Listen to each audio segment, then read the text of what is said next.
Hey! This is JJ and Alex. I made a name for myself, I told you I won't be denied. As you wrap up your day, it's time to get your fix of the teams you live for and the sports you love. This is JJ and Alex on 97.5, the KSL Sports Zone.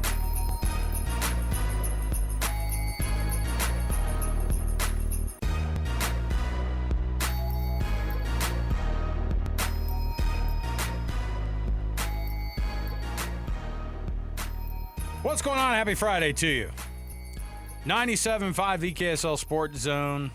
Can always tune in on 1280 AM. Don't know if you know that's a thing. You can also watch us on YouTube. You can also hear the show on 102.7 FM HD2, crystal clear in your I will car. say that's where actually, I listen. It's underrated. To the Zone. It's underrated. It is a Sorry, the KSL Sports Zone. KSL Sports Zone. Hey, but also online, KSLSports.com. You can go there, check it out for yourself. We got a lot going on a Friday. Bear going to join us today? I already know the answer. I know he is. Oh, can't wait to talk to Coach. What do you mean talk to him? I'm going to hammer him about how his team didn't show up last night. What a bunch of bums last night. What a joke. I'm kidding. I said I'm I'm joking. I said at the beginning of the week, though, I go, 3 points separates the team from last year and the team this year. What did Mike Folta say? It's a function a little bit of how bad the some of the competition's been, like the Pacific Division specifically. I'm looking at you because they're firing up against a team that has, I think, the exact same point total, maybe one or two more, that are the quote unquote. Oh, the Knights have 95. Utah finished with 92. Three extra points on Utah. They do, right? But the more good news wins is for Mammoth have 4 more wins on the season. That's what I said. That's what crazy is. They have more wins than the team that they're playing as the underdog wild card team. So in that sense, it feels a little bit like, you know, in the NFL when there's a wild card team and you go, that doesn't feel like a wild card team. Or there's a team. Whoever wins the NFC South. You mean? That's what I'm saying. A division champ, quote unquote, and you're like, the 7-9, the 8-9 Jaguars take it all, and you're like. The 8-9 Carolina Panthers taking on the LA Rams like last year. I know. And they have to fly all the way across the country and go, you guys, we'll prove it. We'll beat the heck out of these guys. It's fine. So I hope that happens. Abolish divisions. JJ, you're going to be out on the road covering this this team in so Sunday and Tuesday, right? Sunday, Tuesday. Isn't that what we're looking at? Sunday, 8 p.m. Mountain Time. Tuesday, 7:30 p.m. Mountain Time for puck drop, as the Utah Mammoth make their Stanley Cup playoff debut. Gas prices starting to plummet today. Good news. Good time for me because the Dow. I don't care about that. What's the Dow? Give me an update on the Dow. If you're going to talk about gas prices, no. I need to know how the Dow did today. I'm saying that in the function of, hey, Utah Mammoth fans. Oh yeah, I see what you're saying. Wait till Sunday because it'll probably be even 40 cents cheaper. Fill up that tank, head down to Vegas, wear that Mountain Blue. And the rock black and the salt white, all of it. Sport that stuff. And like I said, when those gas prices go down, hit it up, man. Take that drive down there. You will not regret it. If you're part of, I got to figure out a way to, it's just too good. I got to be a part of this. I got to go down to this thing. I got to figure it out.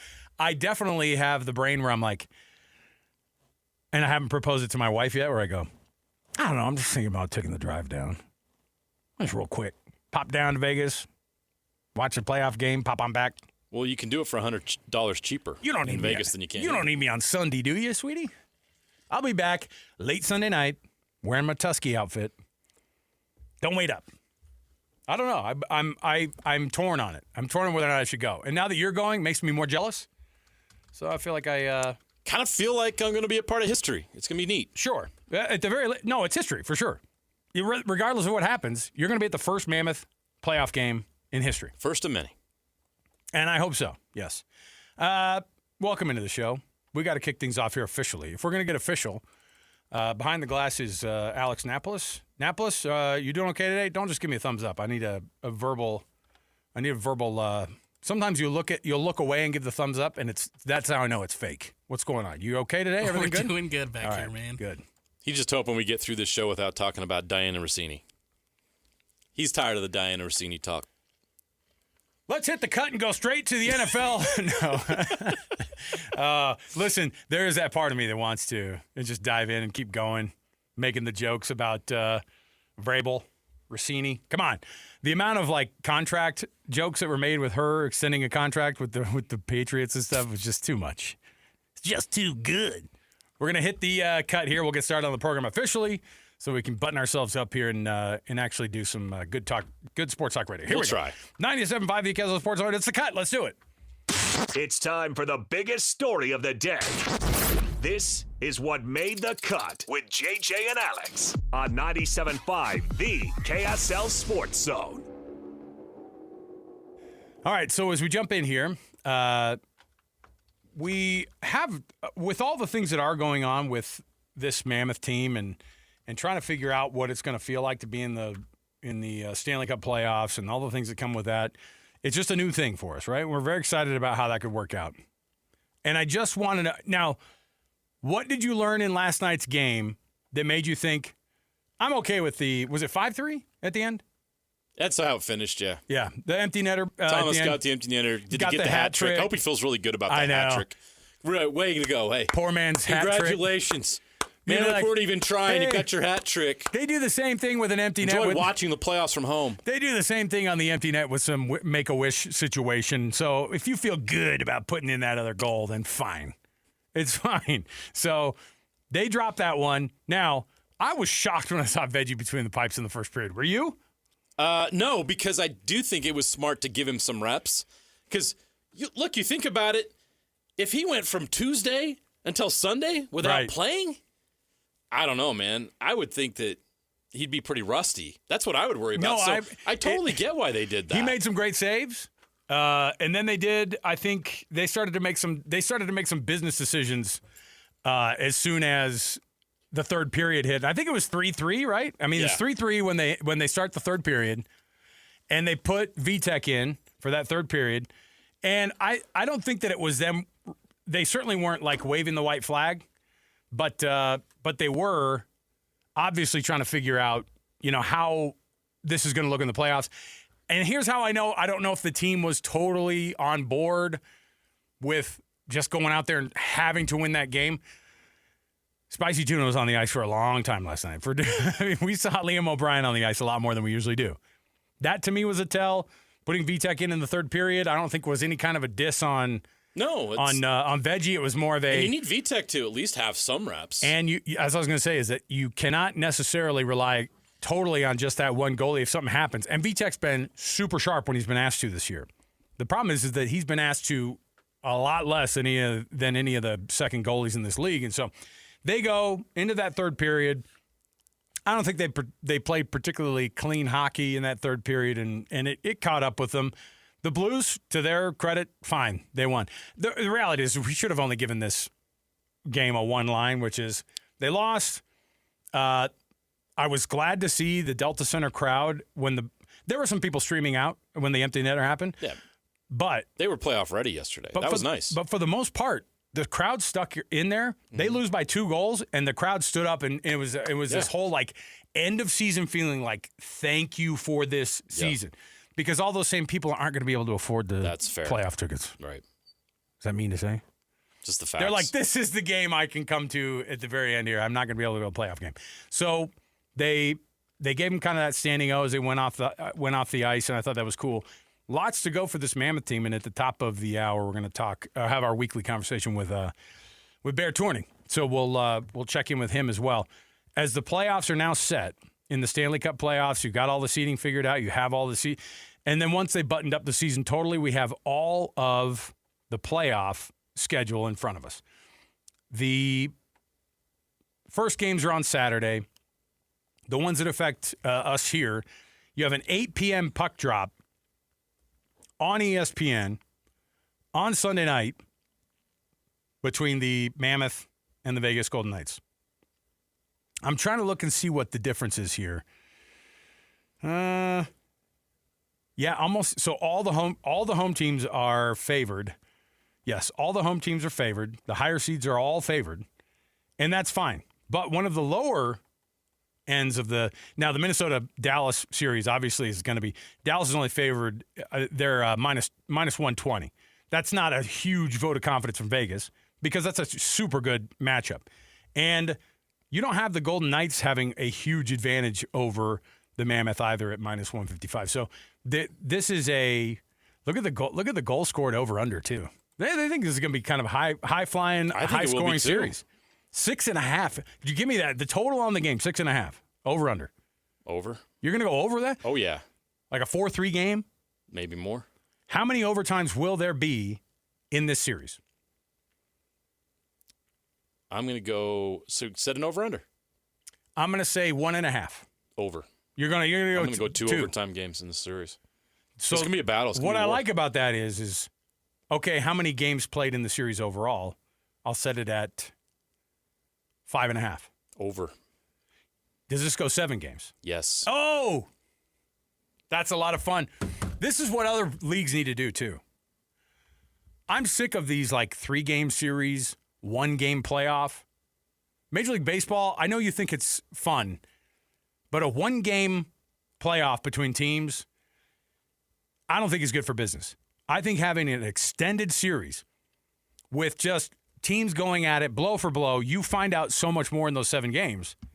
And by the way, the Utah Mammoth, if they go 7 games, they're going to learn a thing or two about being in the playoffs. They'll have 7 playoff games under their belt if they go to that next round. Or next year, they'll have 7 playoff games under their belt in a pretty raucous place. Vegas and Utah are not rivals, but I think that Vegas and Utah will have rivalry-type stuff by the end of this one. Agree. And I hope that's the case. That's the only lament I have about the Colorado Avalanche not being the first-round matchup is that we want to see the Colorado and Utah rivalry. The only way that gets done is some chippiness in a really, really important time, and the playoffs are no better place. That's where it happens. And if the Mammoth were to steal one at Ball Arena against the Avs, if that were the first round, then you'd start to get some pretty chippy, pretty pissed off Colorado Avalanche.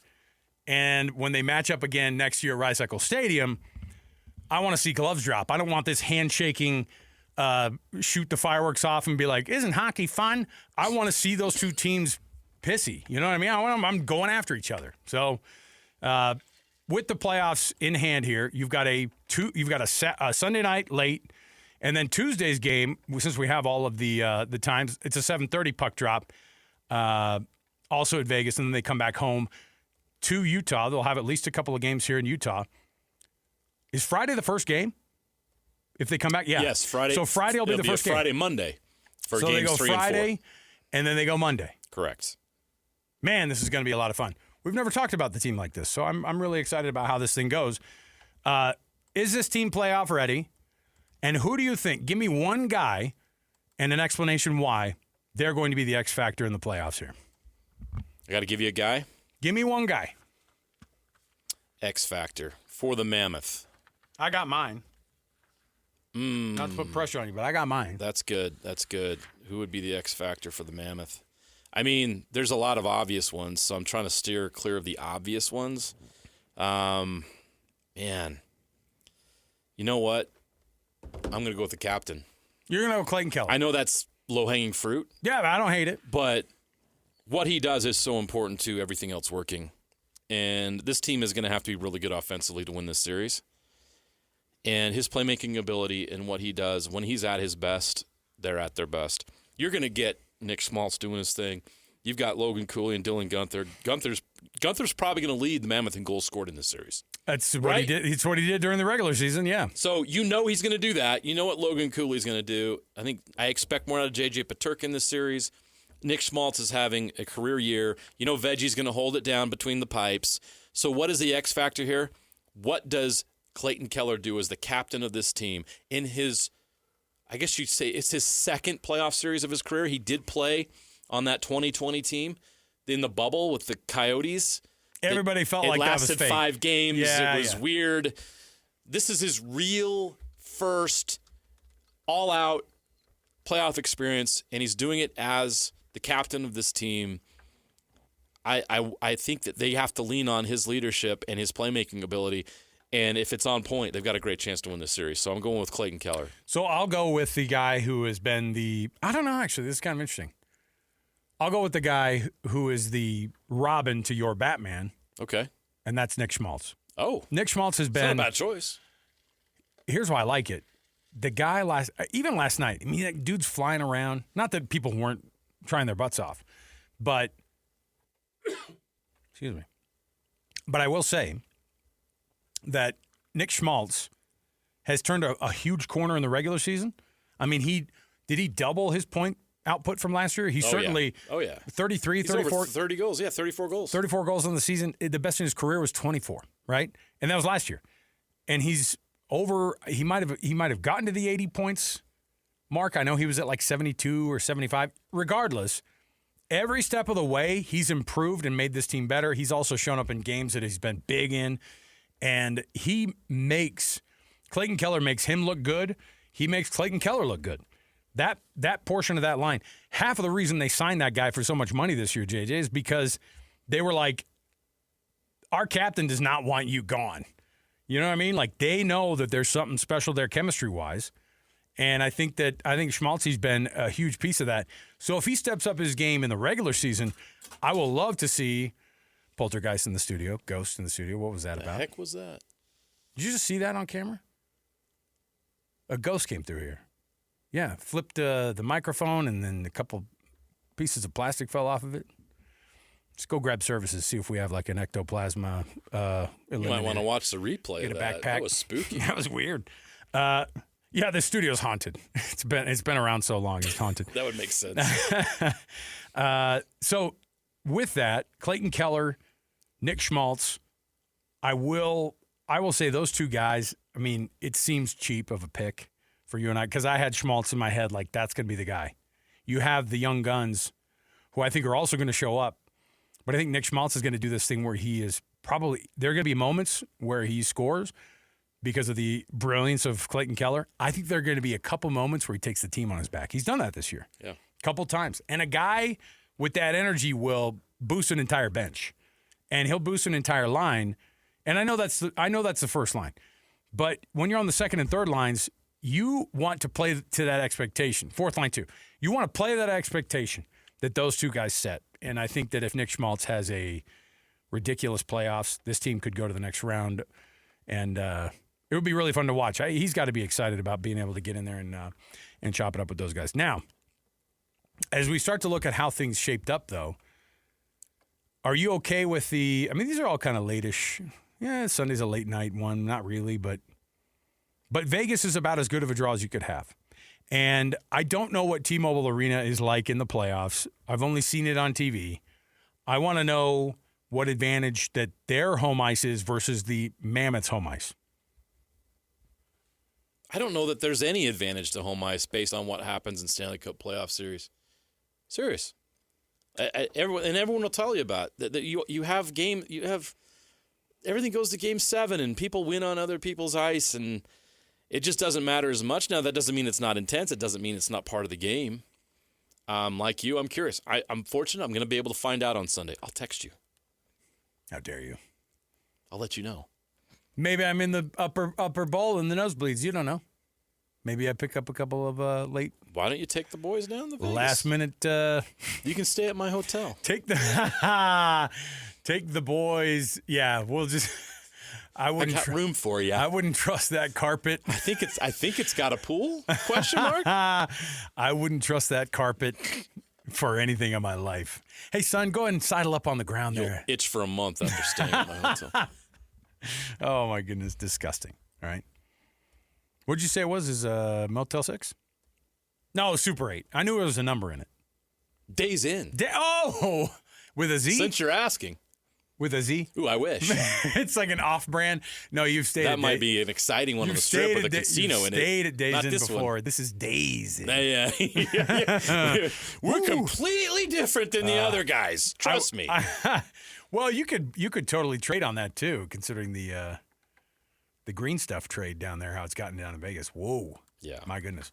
So with this one kicking off, you're going to have your first taste of Mammoth playoffs, and I think from a fan's perspective, if there isn't a home, the last time they played this team, by the way, was in Vegas. Do you remember the final score in that one? Was it 4-0? Was it? They scored one late? They may have, but I think it was 4-0. They whacked them pretty good. I think it was 4-0. They whacked them pretty good. And I think it was Vitek who may have no, maybe it was Veggie because he had been getting harassed like right before that. But either way, I remember that they had just beaten these guys, and it was right after that they went on this like 8-game or 10-game tear where they're 7-0-3 in their last 10. They've scored points in every game in the last 10 games that they've played, and they needed, frankly, every one of those 17 points over 10 games to be able to accomplish what they wanted to do, which was be that number 1 seed in the playoffs. Now, I don't want to look too far ahead, but would this team stand a chance against Edmonton in the second round? The Mammoth? Yes. Yeah. Why not? Don't you feel like... Look, they got Connor McDavid. That's always they got Connor McDavid. Yeah, but they also have only ever beaten him once. Oh, they got Leon Draisaitl. They've also only ever beaten him once. You can score goals against them. So if you lock down on defense and Veggie has a great night, you can beat them. Okay. I think they're over that now. And I think it's time for the Mammoth to grow up and think that they're over it. You're in the playoffs now. You've beat all the teams in the league. You're here. Go beat the Golden Knights in a 7-game series. And if you're fortunate enough to do that, why can't you go to Edmonton and win there? Why can't you take down the Oilers? What's so special about the Oilers this year? Is this Oilers team going to suddenly wave a magic wand and be great in the playoffs? Maybe. They do have the best player on the planet, but I doubt it. They have issues. They're not a perfect team. This is a team game. One guy matters, but one guy isn't everything. Which team has more depth right now, the Mammoth or the Knights or the Oilers? Of those 3 teams, which team has the most depth? Which team has 6 guys that have scored 20 or more goals? Yeah, that's this Mammoth team. No other team has done that. Yeah. I think we don't know yet, and we're kind of sitting here back, this is cool. This team is in the playoffs. How are we going to beat all these other teams? How do we let's find out. I don't think that the Mammoth, it's not like they don't have a chance here. Like there's not a team outside of Colorado in the West I'm looking at and thinking, how are they going to beat them in a 7-game series? I think go out there and skate and let's go. Now, what's the Mammoth weaknesses? What's going to prevent the Mammoth from moving on? What are the concerns with the Mammoth right now? It is the lack of there have been moments of defensive lapses that have been very concerning. And what's the main cause of that? My opinion, this team is not as physical as other teams. Yeah, interesting. They don't have the size of other teams. Look at their back line compared to some other back lines. I mean, go look at the Stars' back line, their blue line, and look at Utah. Utah's is good. I'm talking about size. I'm talking about being imposing. Dallas looks like what I mean? A bunch of 6'8" dudes. They look like they play basketball. Yeah. So that if there's a weakness on this team, you're looking at what's their shortcoming.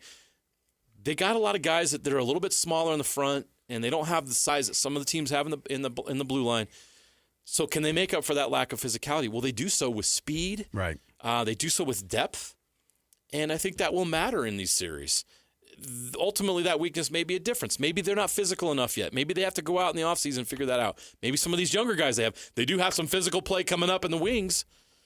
Some of these young guys are really big and strong and physical, but they're not there yet. So if you're looking at a weakness for the Mammoth, I think it's their physicality, lack of size, but their strengths, their depth, and their speed. And man, it's going to be fun to watch this team take on this challenge, and it's fresh and new. They don't have scars. The Knights have scars. The Oilers talk about scars. The Oilers have scars. Those guys are seeing ghosts for sure. So man. This team's coming in fresh. They don't have those scars. They'll certainly develop them over time here, but why not? Why not the Mammoth? Why not make a deep run? All right, we've got more hockey to talk about a little bit later. Bear Tourigny, the head coach of the Mammoth, going to join us at 4 o'clock. We're anticipating that phone call. Next, let's talk a little bit of college football. This one has to do with some of the quote-unquote changes that could happen to the schedule. Man, what a great idea the NCAA committee has come up with, you guys. I think they're the first ones to ever think or want to do something like this. We'll tell you what it is next. 97.5, the KSL Sports Zone.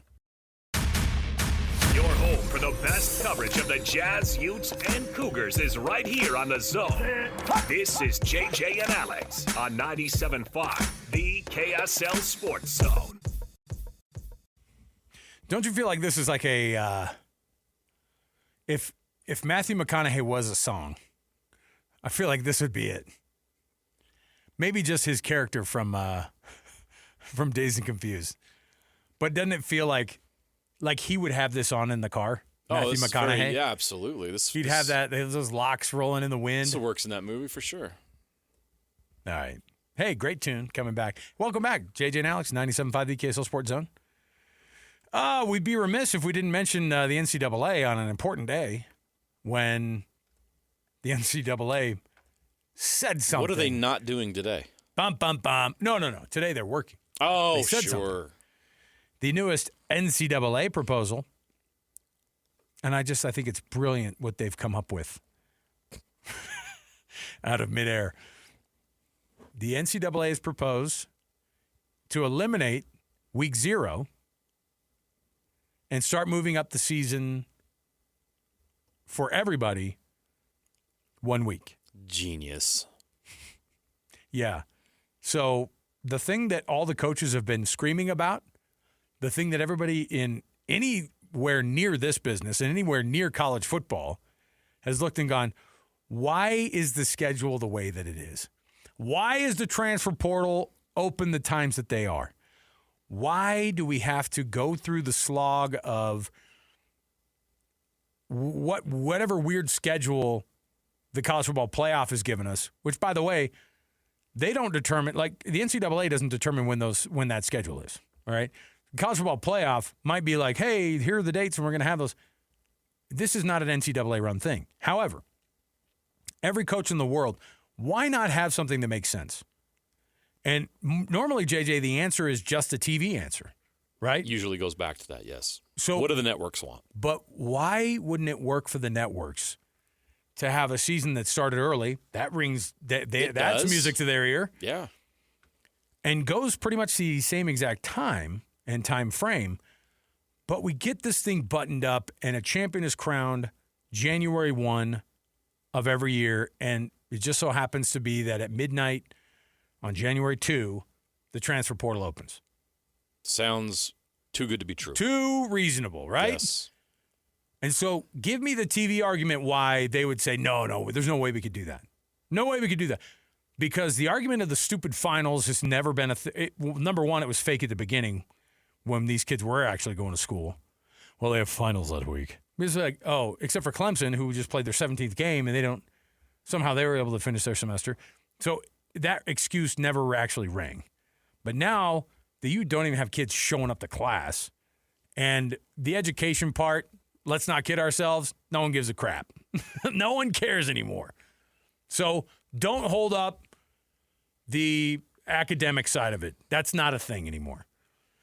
Why can't you do this? What would TV's objection be to a August 19th start and a January 1 finish? I don't think they'd have any problem with the August 19th start. Here's the January finish issue, is I think these networks like the buildup. They like to have one full week where they're focused on that one game.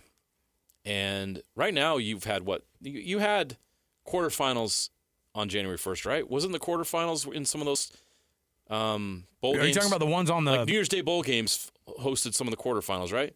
Because the first round was home sites. And those were like the 20th and 21st. And then they would have the semifinals, 10 days later? And then the final 10 days later? It started like the 29th to the 30th or the 30th to the 31st, Look, yes. I don't work for Fox. I don't work for ESPN. I'm not in those rooms. But having worked in television, let me give you my theory, is they like to make these things massive events. They like the build-up because they believe that attracts more eyeballs.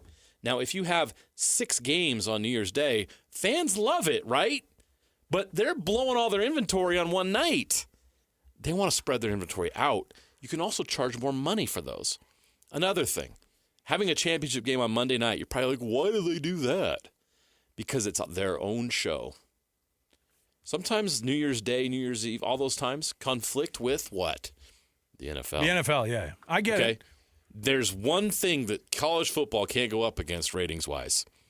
It is the NFL. But they're able to dodge them most years. Well, that's exactly my point, though, is the Monday night semifinals or a Monday night championship game dodges them completely. they're captive. They have a captive audience on a night where people are used to watching football, Monday Night Football. And so there is a reason marketing-wise, strategically, ratings-wise, why they do what they do. Now, it's good for them. Is it good for college football? Is it good for the fans? Is it good for the players? Is it good for the coach? Schools? No. They don't care. They're going to do what they want because they control it because it's their money. So that's my theory on why they do that. But again, to your point, why can't you maybe you just do the national championship game 1 week later on a Monday if that's what you want to do. Obviously, the calendar's different every year with New Year's Day and all those kind of things. But I do like the idea of wrapping it up by January 2nd and starting a new year and having the transfer portal open and all that. I do like that. And maybe that's just the exception is the national championship game. But that's my theory on why that happens. It's all part of the marketing. It's all part of the buildup. It's all part of the investment. Separating it, making it this big giant event that they push for a week or two to get the hype going and get people to tune in and watch. You're like, well, people are already watching. Millions of people are already watching. What's the deal? They want it to get bigger and better every single time. They're trying to grow those numbers. It's business. So that matters to them. So that's their business and how they want to do it. And because they control it, that's how it is. And I get it. You're right. It sucks. It's stupid. But that's why I don't think it's going to change. Now, if the powers that be in college football can come to an agreement with the networks to make that happen, great. Because that's what everybody wants. But why can't college football own – like nobody talks about that gray space of time between the conference championship games and when the bowl games fire up, where December 5th through the playoffs should start the week after the championship games. Get rid of the championship games. Start a new like a play-in type situation. But I wouldn't TV. All I'm saying is that in the month of December, like you don't need the committee. Like create a play-in situation. Yeah. In conferences. How about a Big 12 play-in situation? Like last year, how cool would it have been to have BYU and Utah in a play-in to see who can get to the college football playoff? We didn't even bring up the fact that this was under the radar. A couple days ago, it came out that the Big Ten is in support of a 2014 playoff. And we knew that they had that support, or that they wanted something like that, and that's the reason the SEC is so pissed about where they land on all that. But the other thing is that we also saw the SEC straight up. Sankey did one of his threatening commentaries where he goes, "I just don't see us being able to be a part of whatever it is that y'all do in the other parts of the country. We're gonna have to break off, do our own thing, NFL light." And when's he gonna wake up and realize he's not the bully in the room anymore? I think that he's having a struggle in his mind. Well, first of all, narcissistic athletic directors. I mean, some of those too. Narcissistic commissioners of Power 4 or Power 5 conferences could never be told that what their idea is probably wouldn't work or is not very good, or, hey, let's put a pin in that.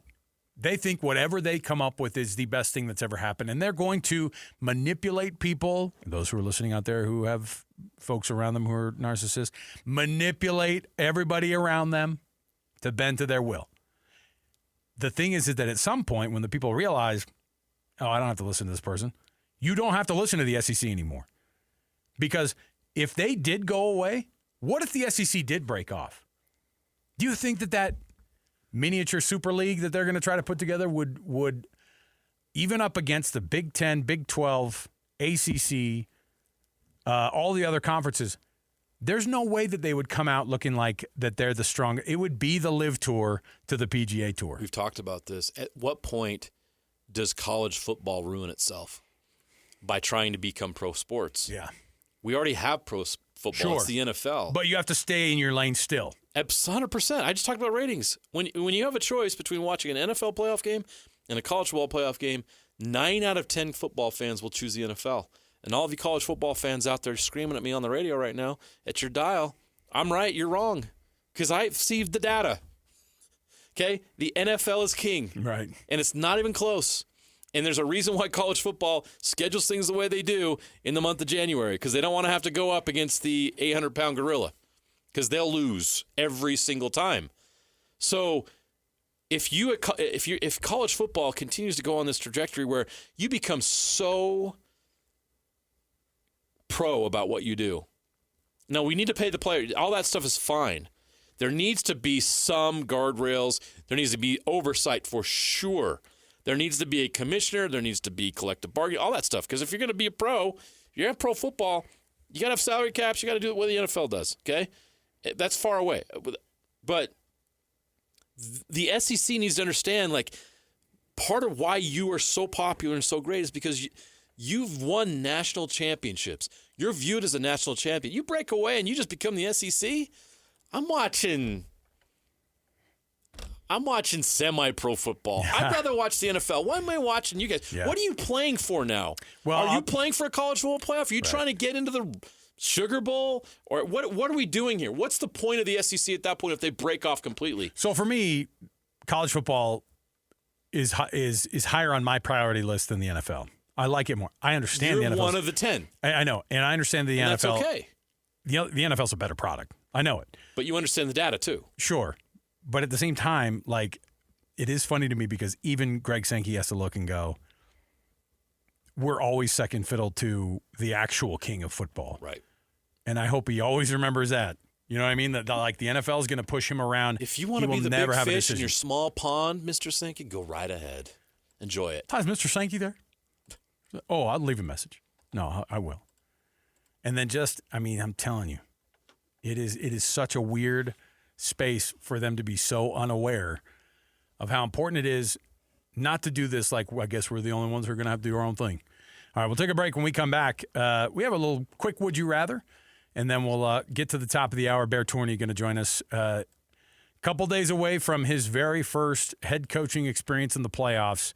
Cannot wait to see what Bear says about this go-around as they go down to Vegas to take on the Knights. More to go, 97.5 the KSL Sports Zone. Listen, everybody! Real-life hypotheticals to get your brain churning. As JJ and Alex ask, would you rather?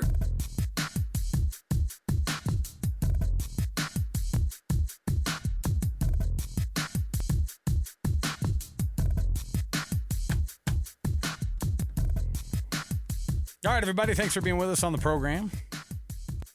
Jeremiah Jensen, Alex Kirry, thanks for hanging out with us here. Would You Rather on the program. It's a Friday edition of a Would You Rather. Okay, JJ, you've covered all the events. You have to give back a Super Bowl coverage that you've done for the Mammoth in a conference championship that you can cover. Do you give up one of your Super Bowls for the Mammoth to have success enough to get to a Western Conference? 100%. I would do that for all of you listening. Do you give up all of them? Yes. Wow. Yeah. Now explain to me. Now, the Super Bowls are when people are like, you go to the Super Bowl? Oh, my gosh, you're so freaking lucky. Yeah. Well, no, I'm not going to deny that. I know it's fun.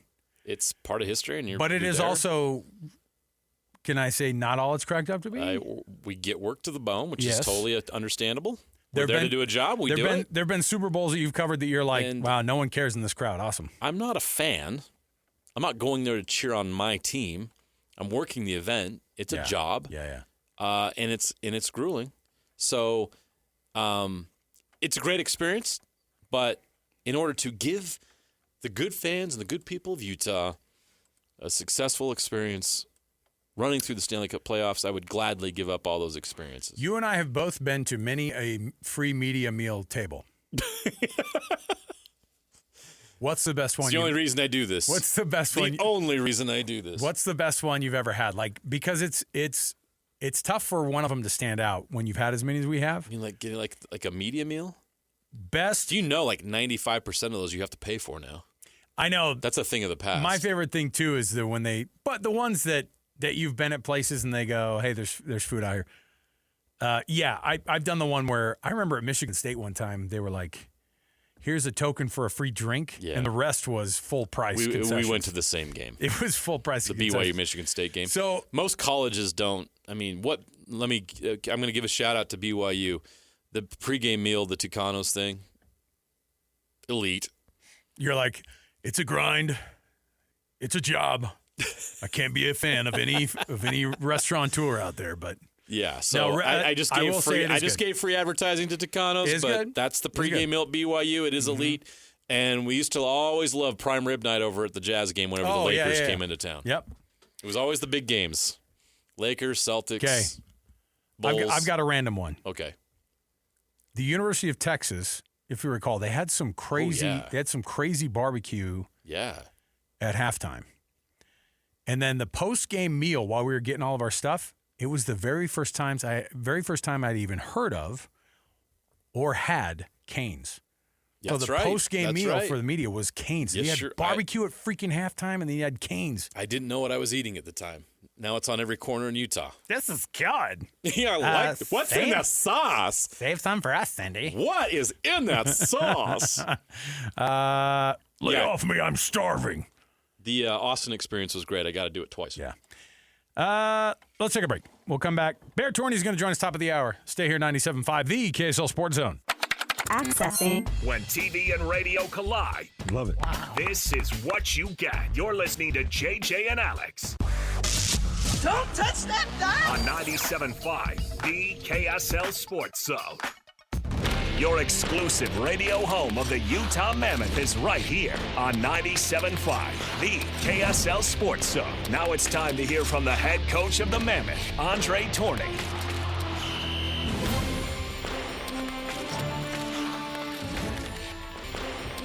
All right, everybody, welcome back on a Friday. It's a great weekend to be a Utah Mammoth fan here in the state of Utah. The very first playoff game as the Utah Mammoth in year number 2 of the team being here in Salt Lake City. And, of course, the coach of the Utah Mammoth joins us every week. Normally it's on a Friday, and this week it happens to be the same. They're going to get ready to go out to Vegas and take on the Golden Knights in the first round of the Stanley Cup Playoffs in 2026. Coach, that sounds pretty darn good. How are you, man? Yeah, it sounds really good. It's fun to hear that. We were just talking about how, everybody's young on this team. Or not everybody. We love talking about the youth on this team, though. Lots of youth. Yeah. There's a handful of guys, that you look to and go, hey, and then a couple of guys you go, what's it like to win the Stanley Cup? A couple of guys you're like, tell us a little bit more about the playoffs. You're a brand new head coach going into this thing, too. Does anybody dip into you and go, hey, it's your first playoffs as a head coach? No. We didn't talk much about it. I think that it's all the team. I think there's an excitement for everybody, but as well, I like the calm around the team. I think everybody's even keel. I like the fact we were expecting. We set a high expectation for ourselves. We did not act like it was news to us or a surprise or whatever. We act like we've been there, done that, and we were expecting great thing for us. So I think it was a great year of growth, great year of progression, and that's exactly what we were expecting. You talk to people that are fans of hockey or work in hockey, and they talk about, the Stanley Cup playoffs are a completely different deal. It's a completely different beast. Everything's different. I know you haven't coached in it yet, but you've been around the game a long time. What is different about the Stanley Cup playoffs as opposed to a regular season?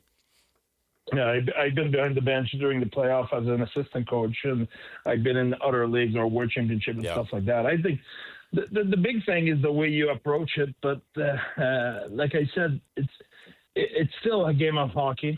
It's still, you are who you are.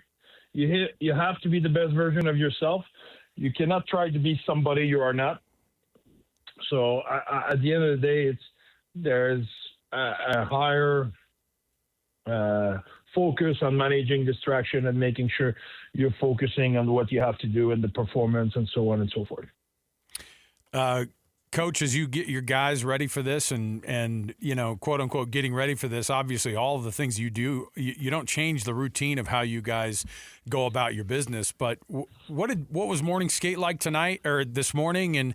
And are there things that you look at and go, this is the same? These are the same Golden Knights we prepared for this year before as they get ready to go to Vegas. Is that how you guys approach it?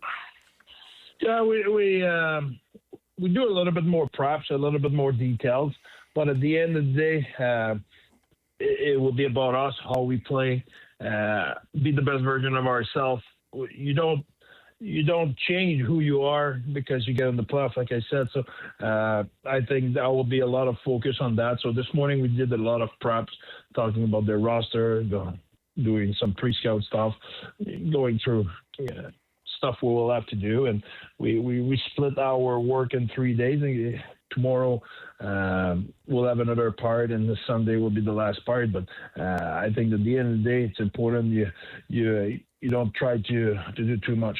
As you're doing all that preparation and all that work for this series, what stands out to you about this matchup? I think this Vegas is a really good team, really skilled. They're strong physically. We know that. We know them. So it's not a surprise. Obviously, they're in our conference. We know them really well. So it's not something we're surprised, but it's a really good team. It's a team with a lot of skills. We know what they're capable of. They're a really good 5-on-5 team. They're really disciplined. But we believe in ourselves, and we know what we can do too. What's the key to beating this Golden Knight team? We were having a discussion about how, last time you guys were there at their place, I think it was that 4-0 shutout. And it's not just one thing to see another team, but when you look and you go, okay, this is how the Vegas Knights can beat you. How is it that they turn things on against other teams? What is it that they do so well that you have to be on your toes with?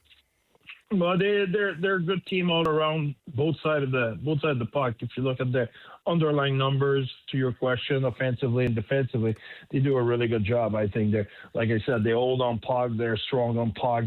They're really good at finding the slot. They have defensemen who can skate and jump in the offense. So obviously, you arrive in the playoff.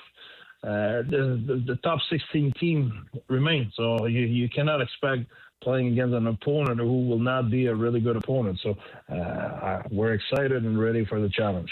Health is such an important thing in the playoffs, so I have a two-part question related to that. What's the latest on Jack McBain and Barrett Hayton? And if those guys can't go, what do you do to make up for that, what they bring to the table? Well, it's like the last few games of the season, they were not there, and I think the guys who replaced them did a really good job. That's why you need to have depth in your lineup. I think we praise our depth all season long, so it's not different at this point. The power play's been so good lately that, and I think people look and they say, well, it's only been the last 4 weeks. I think you would disagree with that and say, look, we've been getting better the second half of the season for sure. But what has been the biggest difference for you guys to be able to now have one of the highest percentages of the past 3 or 4 weeks in the league on those power plays that have been really working for you? I think that's the same thing that we were telling you before. It's about playing direct, playing fast, putting pucks at the net. And when we play with that mindset of attacking quickly, putting pucks on it, that activates our creativity and how we recover loose puck. Now it's all about instinct, finding the open guy, moving the puck quick, et cetera, and it gets the best of our guys. I think when we're patient with the puck, I think that is where the opponent has time to get position, and we're not exploiting our speed to play. So that's what we have to do. They ask a lot of goalies in the playoffs. It seems like everything gets turned up a lot, and so these goalies are seeing a lot more action, and they've got to turn it up too. What is it that Veggie brings to the table, and Vitek also, if he's being called on as well? What do they do so well that makes it to the way they can be prepped for these playoffs? I think there's a mental component at it, and Corey Schwab is really good at it. He's been there, but as well, it's a little bit like I said about the team earlier. You don't change who you are. You are who you are. You have your strength, and you need to play in your strengths, and that is what Veg and VTech will do. They will be ready, and they will be on top of their game. How important is it to have this many guys on the team that have won Stanley Cups, that have been in those big games? It is important. It's really important to have guys who have experience, and I was saying that yesterday. I think we have only 3 guys in our roster last game who didn't play NHL playoff yet. So we talk about our youth, but we have a lot of guys who've been there who have experience, guys who won Stanley Cup, guys who went far in the playoff. They have different experience. They have guys who win the Olympics or World Championship and stuff like that. So I think it will be the first time we're all together in it, but we take advantage of the experience other guys or other coach in our team. John Madden won 3 Stanley Cup, et cetera, et cetera, et cetera. Was there any kind of celebration at all when you guys clinched the playoffs? What was the locker room situation, or was it like you came in and said, "Hey, quit"? It was like the movies. Stop it. We haven't done anything yet. Or was there at least some time to let the hair down a little bit? Not that you or I have very much hair to let down, but I'm just asking. To be honest, there were that was not like people will imagine. That was not. It's like I said at the beginning when I started talking to you. We were expecting that. We worked all season. It's like, let's say you're climbing Everest. When you arrive on top, you're not saying, "Hey, can you believe it? We made it." Well, we knew it. We went station by station and to the next camp, et cetera, et cetera. So it's not like if it happens suddenly, can you believe it? You know what I mean? It just, we went step by step, and we won our game, and we knew at this time the magic number was 1 game. So Anaheim was playing after us, and they were trailing. So the guys after the game, they were in the lounge starting to eat. They're packing their lunch to take out. And when the game finished, I said, "Okay, good. See you tomorrow." That's exactly what happened. It was as simple as that. And the next day, we had our meeting, normal time, and we did not even talk one word about it. Not one word. I love it. It was all about tomorrow we're playing Carolina. Here's what we need to do. That is where's the challenge. We showed video of a few things we needed to be a little bit to improve, and it was business as usual. So I really liked it, because that showed how focused were our guy and how confident they were in themselves and saying, "Hey, we got this." You know, we all knew there was a station we wanted to hit, but we all knew as well it was not the destination. We have other station we want to hit. You're looking at the Golden Knights, and they made this really tough decision recently to fire their coach, Bruce Cassidy. They bring on John Tortorella, and since then they've won 7 of 8 contests. What's different about them that you saw in those last 7 or 8 games that stands out to you? I think they've been a really, really structured team all the way through. It's not like they start to be structured lately. They've always been a really, really structured team. I think they obviously play really well as a group, as a team. You can see they play really direct. They have a really aggressive mindset of playing north and stuff like that. But we didn't see anything where it was way different in terms of structure. You can see some mindset can be a little bit different in terms of execution or decision with the puck or stuff like that.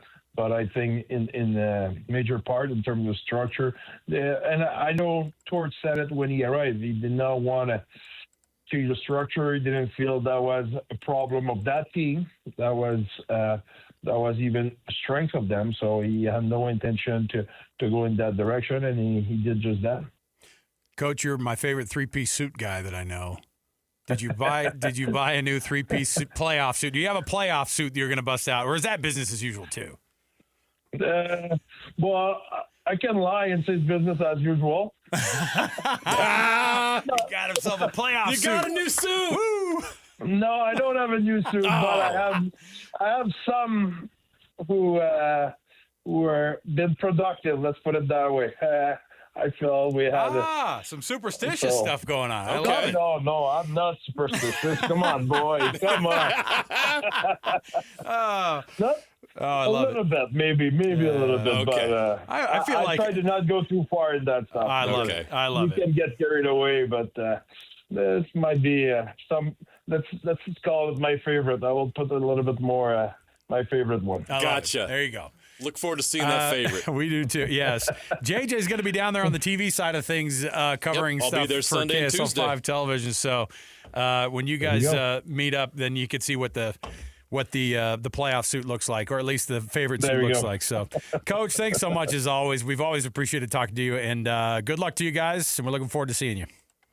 Thank you, guys. Thanks for having me. Thank you. Thanks, you go. Coach. Good luck. Coach Bear Tourigny. It is business as usual. Yeah, and that's how As it much should as be. it can be. Don't get carried away and get satisfied with what they've done. I love it. Everybody in the community is that. That's fine. These guys have bigger goals, and they have confidence that they can achieve it. I love it. It is pretty wild to see that. I love how what he also tried to do was he went so far with it that like the interview's business as usual too. What kind of a question is that? I don't know. What are you asking me? Do anything different? Prep our team differently? What do we see different of the Golden Knights? Nothing. It's the same thing. We're going to treat it like we're just playing against another team across from us. That's like that's the clarion call of a coach who's like, I am not going to get distracted by anything. Nope. You know what I mean? Locked in. And I do love that the players, they know coach. They know how to read the room.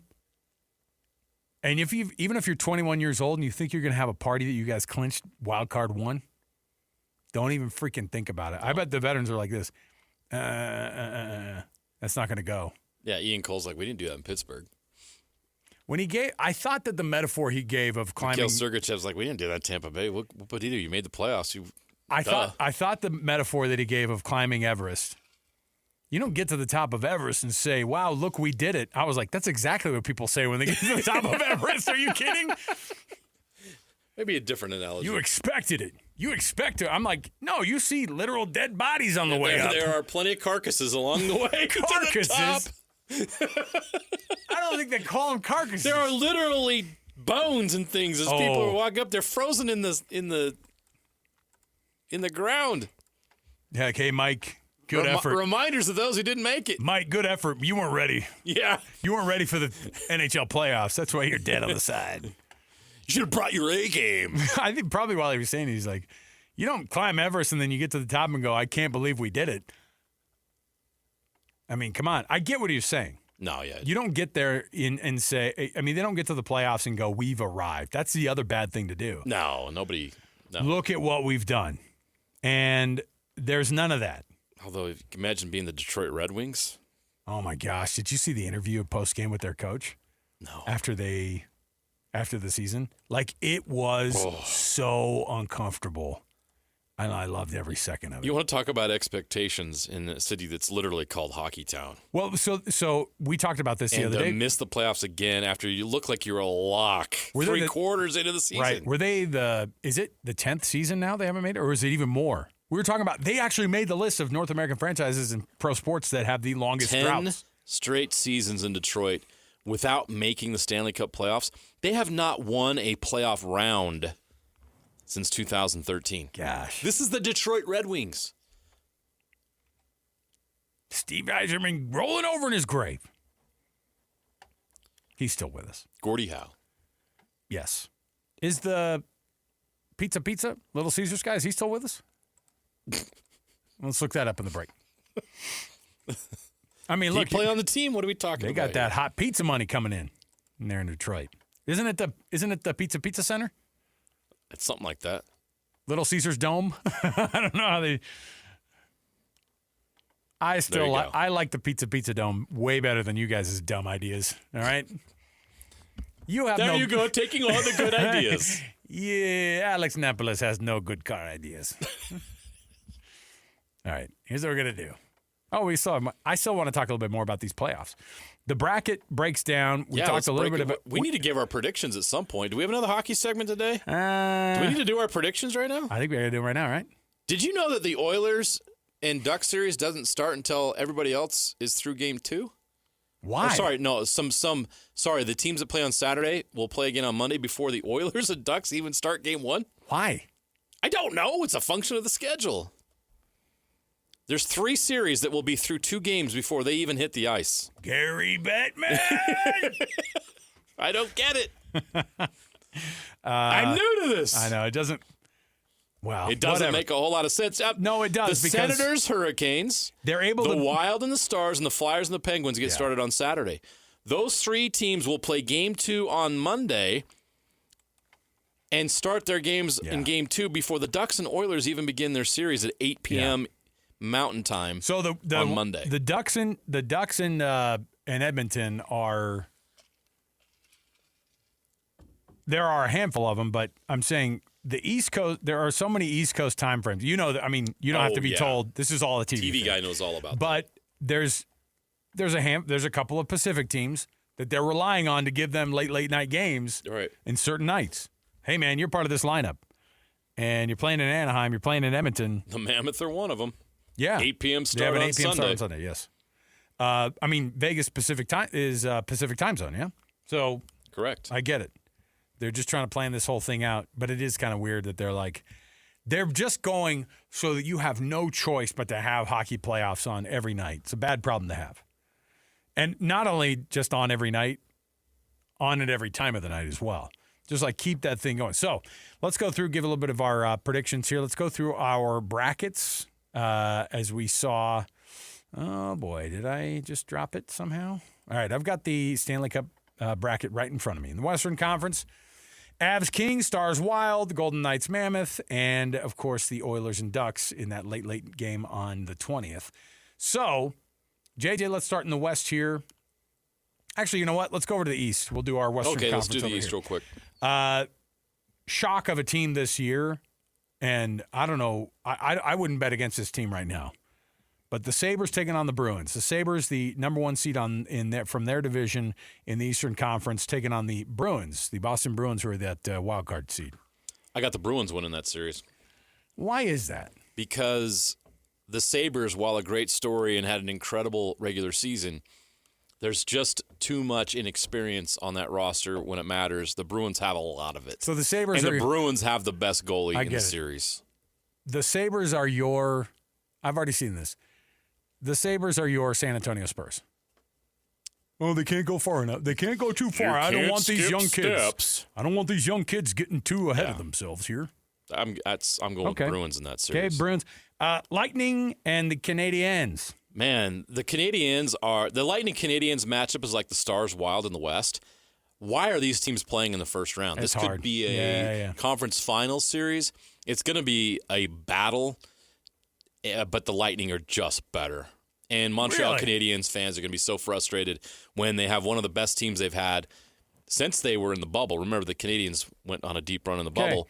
They're going to come up short again, and they're going to be so frustrated. So I think the Lightning win that series because I think the Lightning are the better team. I'm going to go direct opposite of those two series. Okay. I'm going to go with the Sabres in round 1 over the Bruins, and I'm going to say the Habs get the Lightning. There you go. They're a good, talented team. We team. don't use the term Habs a lot of good young players. We need to use it more. Yeah. You know what the Hab is? El Habitant. El Habitant. See? Look at us. We speak French. Look at us. We're hockey guys. Look at us. Gosh. Bring back the whale. Come on. Yeah, Come absolutely. on, Hartford. Get your Bring crap back together. the whale. Hurricane Senators on the other side of the bracket, your 1-4 matchup. The Canes coming in, one of the best teams all season long, consistently one of the best teams all season long in the I NHL. think they're dominant, but the Senators, and I shouldn't say but because I'm still going to pick the Hurricanes, but the Senators, the Senators are the most dangerous team in the East. I just think the Hurricanes are so battle-tested and so ready for this that they pull this off, but I could see that series going 7 games. The Senators are really good. The analytics love the Ottawa Senators, and they're going to give the Hurricanes all they can handle. But the Hurricanes come out on top. I love how you're letting down softly these random teams in the East. No, but Ottawa, you are good. Well, if the Columbus Blue Jackets were in it, I would let them have it. Yeah. Lame franchise. Pens, Flyers. Penguins. So then we're down to, for you, I'm going to do the same. Canes and Flyers. Now let's go. Sabres, Canadiens was mine, but between yours, I'll just give you yours. The Lightning and the Bruins. Lightning go on to into the conference finals. Yes. On the other side, who goes to Hurricanes. the Eastern Conference Finals? Canes, Bruins. I don't hate that pick, but I'm going to go straight up chalk. Like this is the NCAA women's bracket. Yeah. Canes, Sabres. Eastern. Wow, that is chalk. Yeah. Canes, Sabres. I'm going Canes Lightning in the final in the East. Right. I don't hate it. In the West, quickly here. The Avs versus the Kings. Avs roll. Okay? Stars Wild. Wild in an upset. I go Stars. Okay. Knights Mammoth. Mammoth. Mammoth in 7. You already said it earlier. Yes. Yeah? Oilers Ducks. Oilers roll. Okay. Easy. Oilers Mammoth. Oilers. Gosh, breaking hearts quickly there. People. I'm getting booed on the I know, it's fine. Cars right now. Wild Sorry. and Avalanche. Avs versus the Oilers in the Western Conference Final. What do you have? Avs taking on the no, it wasn't the Bruins. It was the Hurricanes in the championship between the Colorado Avalanche and the Carolina Hurricanes. What do you have? I'd have the Avs and the Lightning, actually. Oh, sorry, it was the Lightning. And Mine was the I'm going to go Hurricanes. Avs. I just think the Avs are that bad. All They're right. that much better than everybody else. Handing the cup over to the best team in the regular season, that's a dangerous game to play in the NHL, Usually brother. that's the team that flops, so we'll see. Avs have a lot of pressure on them. But, man, they're just loaded with talent. I like it. We'll take a break. We'll come back. We have lots more to go on the program. Stay right here with us. Stay dialed in. 97.5 the KSL Sports Zone. Ladies and gentlemen, The biggest name. You're locked into JJ and Alex. With the insight and analysis on the teams you can't live without. This is 97.5, the KSL Sports Zone. Nice lead in there. It's really hard not to sing along with all of our rejoins. I think I congratulate myself for not doing it every time. So This show would have been off the air a long time ago if we did. You know who came into the studio and actually did start singing it? Watching you. Sam Farnsworth's a big Hall & Oates guy. I do wish that, I want to see in the studio some guy going, okay, give me those claps again. No. Start over.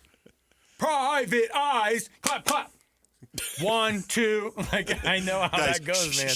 Too much noise. We I gotta know. get the clap. It's really dumb. Hey, Sam I think Farnsworth. that song could use more cowbell, by the way. Oh, absolutely. Dude, just one single. Dunk, dunk, dunk. Boom. It would have worked. I agree. All right. Hey, Sam Farnsworth walked by, so we stole him out of the hallway here. Hey guys, what's happening? Yeah, He just came up here looking for treats, and now he has to work. Someone said something about donuts. Well, That's look, all. anytime us sports guys have food anywhere near our studio out here, then boom, then we do it. You don't have to do a newscast right now sometime, do you? No, I'm good. It's not. Okay. I got time. Whew. Yeah, you want to see it's like when you drop some crumbs on the floor somewhere, and then within 5 minutes there's suddenly a huge group of ants, right? Yeah. Just throw some donuts out in the middle of a newsroom somewhere, and before you know it, Oh, dude, that was always my favorite thing. When There's we'd more have- people in this room than there are cars in the parking lot. Make that make sense. No, what I loved was because there's a buffet table that's just set up all the time in the newsroom. Mm-hmm. People want to pretend like it's not anything else, but it is one thing, and it is leftover food brought from other meetings. It is pizza on the holidays or a Thanksgiving meal on the holidays, and that table is a sacred space where people come out of the woodwork that you haven't seen for months. that's right. Who are you? hey guys. I notice you have 7 pieces of pizza on that. There's pizza here? Excuse me, neckbeard. I noticed you had 7 pieces of pizza on that tray or on that plate. I just want to know, are you taking that back to an edit bay? Is that what you do here? Anyway, yes, newsrooms and food. It's a constantly fun running joke. We do have some tickets to give away for tomorrow's Real. No, is it tomorrow? Yeah. Real Salt Lake versus San Diego FC. What's their mascot? FC. Okay. Excuse you. Excuse you. Better than FU. Real Salt Lake and San Diego FC fighting it out at America First Field tomorrow. We've got a family pack of 5 tickets to give to you. 801-575-ZONE. That's 801-575-ZONE. 801-575-9663. There you go. We have some bold predictions that have been thrown around. I saw that there were some bold predictions for other conferences, and I started diving into theirs too. But the Big 12 has some bold predictions for 2026, and I just wanted to rack focus on some of the most pertinent teams here that are in the Big 12 and what they say about them. Haven't seen a Pac-12 bold prediction yet. Annapolis, have you? No Pac-12 predictions yet? Okay. They're coming. Stand by. So the Big 12 bold predictions. Here are the one, and I'm going to say right out of the gate, they had to choose whether or not they were going to go full negative or full positive on both of these on teams. Okay, so they go full positive on BYU, and they take a pot shot at the Utes, I think, for what they think is going to be the quote unquote bold prediction. But you can listen to it. So I'm gonna go through here, and you tell me if this is true or not. The prediction for BYU was the defense is better, that is even better than last year. The Cougs were one of the top units in the country last year, under heralded coordinator Jay Hill. Despite losing Hill and star linebacker Jack Kelly, there are reasons to believe BYU could be better. I don't disagree with that. Isaiah Glasker and safety Faletau Satuala, defensive tackle Keanu Tanavasa have cases to be the best at their respective positions in the entire Big 12. K-pop is taking heat. They didn't say K-pop, but I did just to, abbreviate things. And now I've ruined it. Is taking on his first primary play calling role, but Kalani Sitake's steady hand will once again get the best out of BYU. True or false, BYU's defense will be better this year under a first-year Kelly Poppinga under the DC title at BYU. I think they'll be better because they're bringing so many guys back. I think that they have a lot of experience coming back. Scheme is what it is. I don't think that that's going to be any impact one way or the other. I think it's going to be similar. But Faletau Satuala is 1 year older. Keanu Tanavasa has been in the system for a year. Jack Kelly is being replaced by Kedu Luave, who was outstanding at Cal. So Jack Kelly is going to get drafted, and they may not miss a beat there because Uluave is very, very, very good. What are his is he 6'4", 6'3"? He's Uluave? not he's not undersized, is he? I don't know his size. I just don't want like a 5'10" and a half, guy coming in. Anyway, keep going. What stands out to me, He's 6'1", 235. All right, that's the linebacker size. is that the coaches have been saying all spring that Kedu Luave is one of the top 2 or 3 fastest guys on BYU's football team. And this is your middle linebacker, right? So, which is that was the thing too about Jack Kelly, not to that level, but it was always this guy will hunt down people, and they are shocked by how quickly he closes. Right. And that's the kind of thing you're getting also in return. And that's what they ask of you in that position in a Kalani Sitake defense anyway. If Isaiah Glasker's healthy, and they're bringing back Johnson in the defensive backfield, they're loaded all over. So I could buy this. I can buy this take that the defense is going to be even better. And after all that is said, Faletau Satuala might be the best defender on the entire defensive side of things after everything's said and done. I'm okay with that. I don't know if necessarily it needs to be quote-unquote better. Even if it's the same, that's still an elite defensive unit. As long as you don't lose, as long as you don't get down a couple of pegs on the level of where you were last year, then I think you're going to be okay. Now, the Utah side of things was wild because I think this is the exact opposite of what's going to happen. But the bold prediction for Utah was the passing offense ranks in the Big 12's bottom 3. Oh. And I thought that was a strange... so they're predicting that they will rank in the bottom? That they will rank in the bottom 3. I disagree with that. Here's what he says. The Utes brought in offensive coordinator Kevin McGivern to replace departing coordinator Jason Beck, who left with Cal Whittingham for Michigan.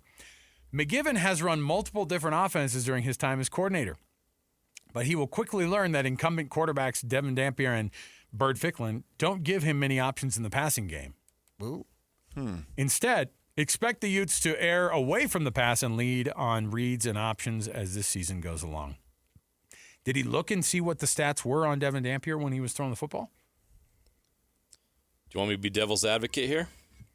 Are you going to say they were already in the bottom 3? Where did you think Utah ranked in passing offense in the Big 12 last year? Listen. I'm taking your guesses. Bottom 5? Almost. Not quite. 7. Bottom 8. Yes. Okay. They were 11th out of 16 teams last year.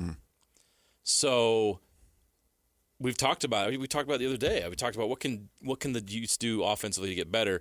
Well, they need to be able to take deeper shots. They've got to spread the field. They got to be able to stretch the field in the pass game. And if they can't do that, it's going to be hard for this thing to take another level. And you look at the stats, and they were good. They were fine. Devin Dampier's stats last year were so much better than his New Mexico stats, especially efficiency-wise. Much more efficient. Less interceptions, more touchdown passes. But still, after all that said and done, they ranked 11th in passing offense. What's interesting about this is the way it was written up made it sound like Kevin McGivern doesn't know what he wants on offense. Like, you know what I mean? Like, it's like he's done so many offenses that just haven't worked. You know, they're trying to paint the picture like this guy has no idea what he's doing coming in and calling plays. And I think that the style of offense he is bringing in will lend to them being more capable on the passing side of things. Even if this becomes true that they were in the bottom 3 passing, their rush offense is so good that it doesn't really matter. Right. What were they last year? They were number one by a mile. Yeah. They rushed for 3,462 yards last year and 41 touchdowns. The closest team to them in production, Navy, in the Big 12 was Arizona State at 2,500 yards. They had more than 900 yards rushing than any other team in the conference. Wow. That's a lot of production. But they use it like it's like he's Like just a negative, right? He's just going to lean on the dumb run game. Kyle Whittingham about to burst a blood vessel hearing that kind of stuff. Parker, and you've got Devin Dampier, and you've got Bird Ficklin, who can break a 60-yarder just like that. Lean into it then. Yes. Who cares? I agree with that. And but on the same token, I think that's what may allow Kevin McGivern a little more freedom to maybe explore what they can do in the air.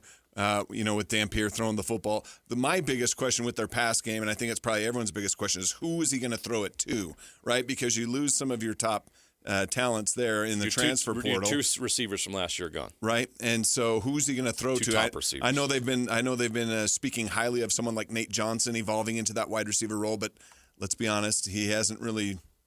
I gotta see it to believe he's not a receiver, exactly. Right. If the receiver you're talking about is playing receiver for the first time, then there might be an issue there, right? And I was just glancing through the roster, what they got, like 7 or 8 tight ends on there, and not a single one of them has really done much to, to prove that tight end factory that they've had recently will continue. The one guy though that I'm super intrigued with is Pagan, who comes over from Utah State. He's familiar with Kevin McGivern. He was very good up there at Utah State with Bryson Barnes, and I know we drew some comparisons between Barnes and Dampier and their styles of play. So, it's still, even though it's the same offensive coordinator, it's still a new team, new quarterback, new offense for him.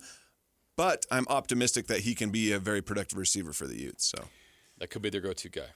We're going to have Steve Bartle at the top of the hour in the 5 o'clock hour, and I'm interested to see what he thinks about what will change to be able to get them to where there's more balance. I think everyone would agree you don't need to be 1,000 yards better than the next team on the rushing side of things. However, this is a team that finished third in the conference, or 7-2 in conference play. They were 10-2 overall. Like, you can go, they have one of the worst passing offenses in the Big 12. It's like they went 10-2. Yeah, they still won a lot of games. Like, that's not.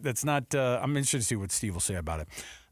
Sam, thanks for stopping by, man. Yeah, I just crashed the party. That's all. No problem. Tell us if there's still donuts out there, huh? I will investigate, guys. We're hard to work here. I hope there's one left when we get out of here. I hope we get a KSL investigative promo. Look, I see the Nutty Buddies in the fridge there. I don't know who those belong to. There's still we also provided those, so you can grab one of those on the way out too. Right. You put it in the donut. Yeah, that's what you do. Beautiful. That's a guy that knows. That's the guy that knows right there. He's tried that one. That sounds like the Nutty Buddy in the donut sounds like a milkshake topper. Well, what it is like one of those workout wheels that you eat. Perfect. It's for your abs, but in the different direction. Yeah. Sam, thanks, man. Thanks, we always guys. appreciate it. It's All right. always a pleasure. We'll take a break. We'll come back. We got a top 10 next. 97.5 the KSL Sports Zone. Your home for the best coverage of the Jazz, Utes, and Cougars is right here on The Zone. This is JJ and Alex on 97.5, the KSL Sports Zone.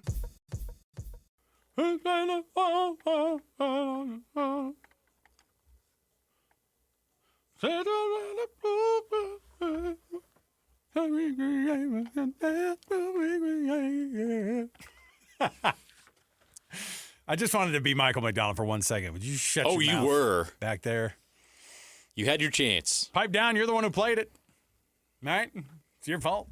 Good vibes, man. Welcome back. It's a Friday. Thanks for being with us on the KSL Sports Zone. JJ and Alex. Can we revisit what Clayton Keller just said in the Mammoth at 50 update here? Because I want to hear what he said I had a hard time hearing what he said a little bit. So here it is, recorded with what I assume is a Sony Walkman inside the Mammoth showers. Take a listen.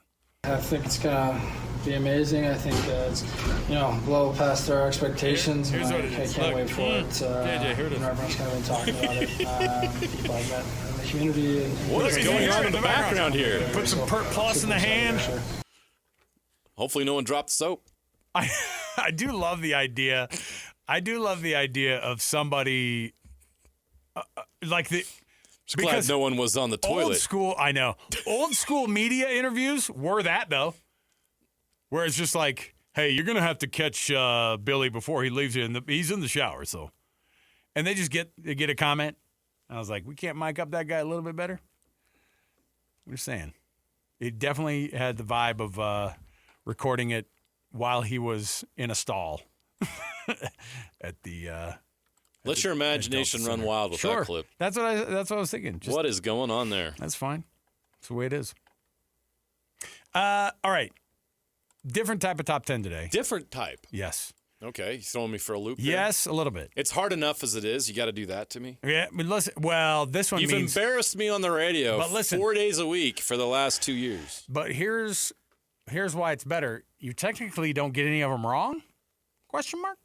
I like a challenge, though. I know. This will be challenging still because it's going to be on the spot, and you're not going to be able to. It might be actually difficult to finish in the full minute. So I'll give you we don't need to do the timer. So what I'm going to do is top 10 events you have covered during your sports career.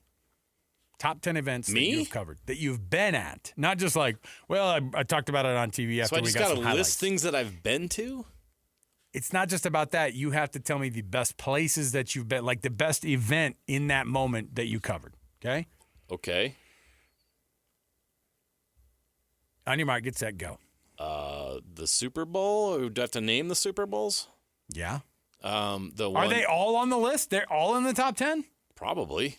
This last one you didn't care Western for, right? Conference Finals, Jazz in 2007. Okay, now we're getting somewhere. Jimmermania in 2011 was a wild adventure. Okay. The Tokyo Olympics 2021 during Hold COVID. on. Pause. I'm going to say that the Super Bowl that you mentioned, that only counts as one. Okay, then I'll go with that Seahawks-Patriots ending. I was there for that. Okay, there you go. So that's one of those Super Bowls that really stand out. We'll just say the Super Bowl, and that was the one you picked. There you Perfect. go. Okay. Various NCAA tournaments.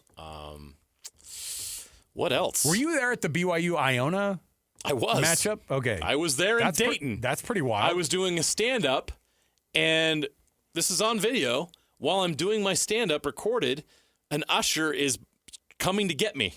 To say what? To kick me out. Oh. You can't do it in the tunnel. He was coming to get me out of the tunnel. Oh, I would have paid to see that. It's on video. The guy coming after you? Yeah. You come back here. Rose Bowls, multiple. Yeah. That was pretty cool. Oh, man, there's been so many great ones. Did you have to go down to did you go to the Sugar Bowl?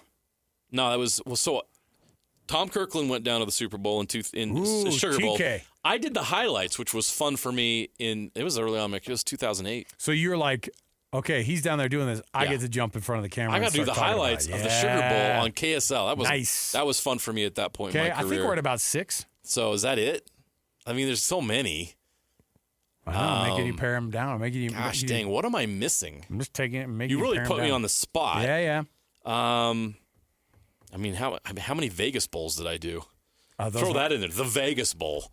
I've covered like 10, double-digit Vegas Bowls. Listen, I've been the Royal Purple Las Vegas Bowl at Sam Boyd Stadium. I don't want to remember any of those, so I don't think that'd be a fun one for me. I was there for everyone at BYU and Utah have been in, I swear.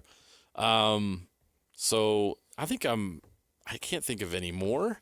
I mean, I'm about to experience the Stanley Cup Playoffs that I didn't think I'd ever. Yeah. So that's there now this weekend. So it's pre on the list. Yeah. That's going to be cool when I go to the NHL Donovan playoffs. Mitchell and the Jazz beating the Thunder in the playoffs over here was. I don't hate that. That was special, and that was at the height of Donovan mania here. I mean, Donovan was good. He could have ran for governor that year and won. It was unbelievable. It sucks that it ended the way it did, but for that moment, that series, it felt like something special was brewing in Utah. Oh, you know what? Fun. I've got one for you that I always thought was a pretty wild one. Is when you went down and you interviewed the guy who does all the bus for the NFL Blair Hall of Buswell. Fame. Yeah, I sat there for the Football Hall of Fame. He's got this like a warehouse type thing. The studio, yeah. And Bruce Smith flew out to Utah. Now, he was a football player, is that right? Stop it. He was, listen, Bruce Smith might be the best defender ever. The Bruce Smith is just sitting there while Blair Buswell is sculpting his bust for the Hall of Fame. And I get to sit there and have a conversation with Bruce Smith while this is happening. I've heard tale that Bruce Smith's hands are massive. Is this true? He is just a giant human being. His whole aura is massive. A chance to put a microphone in front of Kobe, all the playoff series we covered there. I'll remember those things. I don't know. That's a pretty good list. Did I get there? Yeah. I mean, I did not expect that question I'm today. trying to think of weird ones, too. Weird things I've covered? I mean, there's plenty of those. I'm not saying people. Don't mention weird people. Remember the Dew Tour? I used to Dew Tour. I used to do. When the Dew Tour was in Salt Lake. How'd you pull off that 360 I was doing spin like with the 6 BMX? live shots a day. Oh my At the gosh. Dew Tour across the street. Oh. Yeah. All I right. could keep going if we sat here long enough, but that's quite a bit. Okay. It's been fun.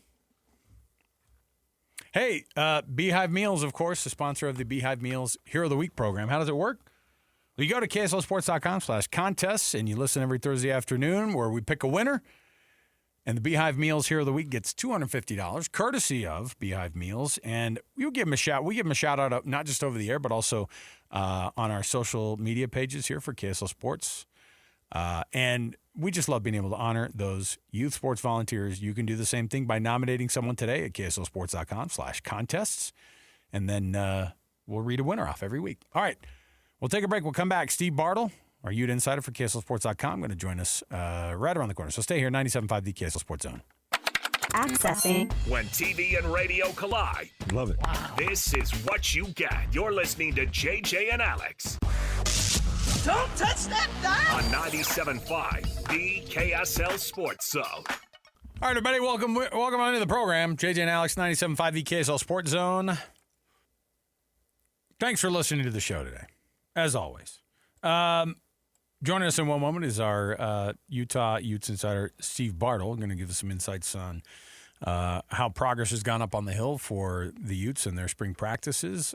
I want to read off for him the quote-unquote bold prediction, and we'll have a discussion on what the offensive identity of the Kevin McGivern era at Utah is going to be like. So we'll get Steve's thoughts on that, but we first kick things off officially with a sounder to start the hour, so let's do it. Boom! Covering the Utes better than anyone else. This is Ute insider Steve Bartle of KSLSports.com on 97.5, the KSL Sports Zone. Trajan Wealth brings you this portion of the program, TRAJANwealth.com, for all your trusted local needs in retirement. Go to TrajanWealth.com. There you go. So, we were just having this discussion. First of all, Steve Bartle, you heard your own intro, so you need no introduction, but we always still keep introducing you. So, thanks for joining us, man. We love the dramatics. I know.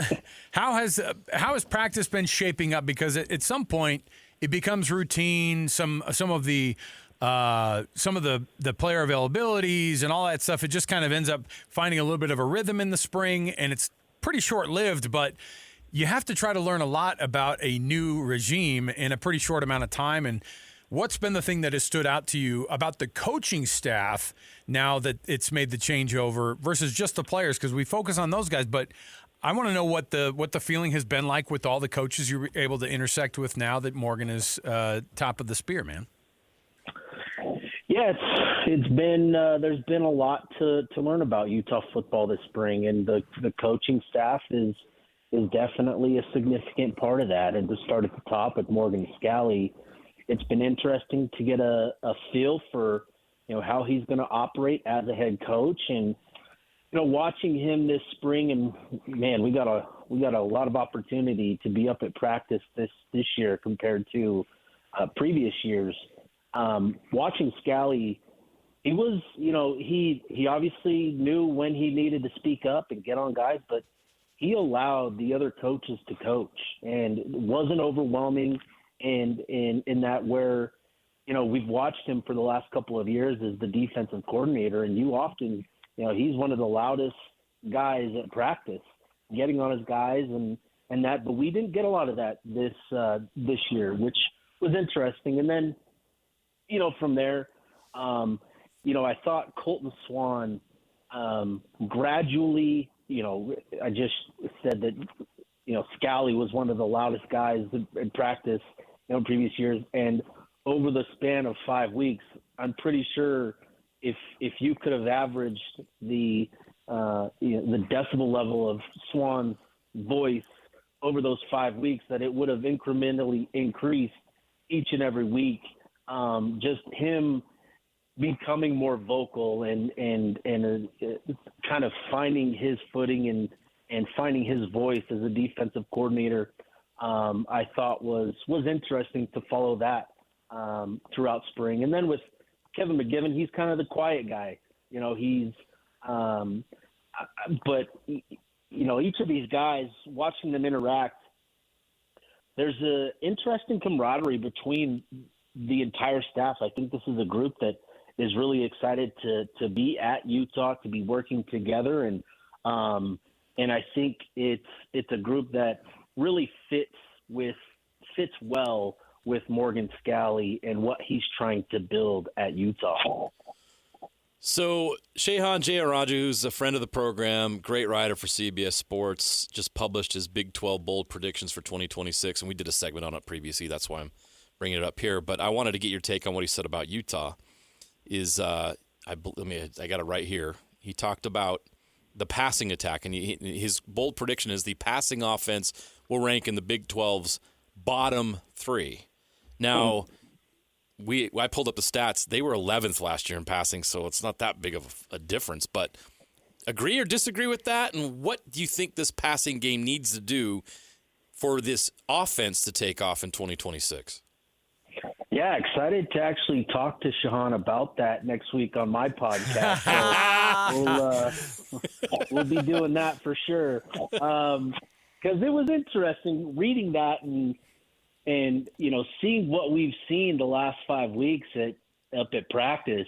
I don't want to call it an air raid that Utah is going full air raid, but we saw a lot of passing game. It was really interesting, and we saw a lot of receivers making plays and being involved, and so just in that sense, right, based on what we've seen in spring, that bold prediction is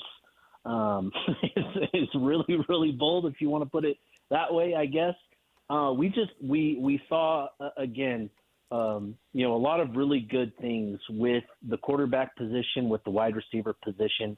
It seems like Utah feels really good about, a top 4 of Braden Pagan, Larry Simmons, Kyrie Scholes, and Ricky Johnson, who we don't talk about a lot, but he was a receiver that actually followed Coach Bumpus from Mississippi State. They feel really good about that, and they're seeing development of guys even beyond those 4, where you're getting a Nate Johnson who's fully committed to wide receiver, and Bumpus really kind of investing in his development, made a lot of plays. Like for 2 weeks, Nate Johnson was the buzzword in camp, just with the plays that he was making, both in the air, like genuinely looking like a wide receiver. We watched him last year kind of operating as a gadget type of a guy, and it was not that. He was running routes. He was making plays down the field. It was that type of transformation for him. So that is such a crazy story. I'm sorry to interrupt you, but when you think about people coming full circle in the college football world and just the narrative of his story and where he is now, it's wild, and it's awesome to hear his name there, because everybody knows how phenomenal of an athlete he is. I just love that he's getting that type of love, and hopefully it translates too, and we get to see a lot more of him. Yeah, 100%.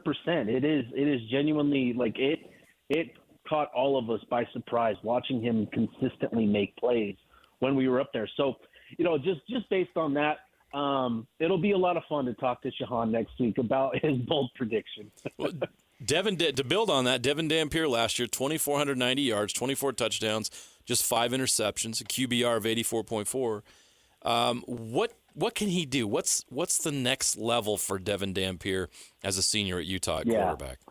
Yeah, good question, JJ. Obviously, Dev proved that he can produce in the Big 12, right? And you look at the numbers, his interception to touchdown ratio improved immensely from the previous year, and that was a big talking point last year. But this season, it's about the little details. It's about the not just making plays, but it's how you get to making those plays. It's the process in which you get there that I think Utah is tweaking and really trying to develop with Dev, where he's becoming more of a complete quarterback. And I think a big thing with Dampier, when you're talking about him as a passer last season, obviously at his size, there's certain limitations. He doesn't have the advantage that quarterbacks at 6'2" and 6'3" have, where they can see deep down the field. But I think with even beyond that, Dev, keep in mind that he was battling through,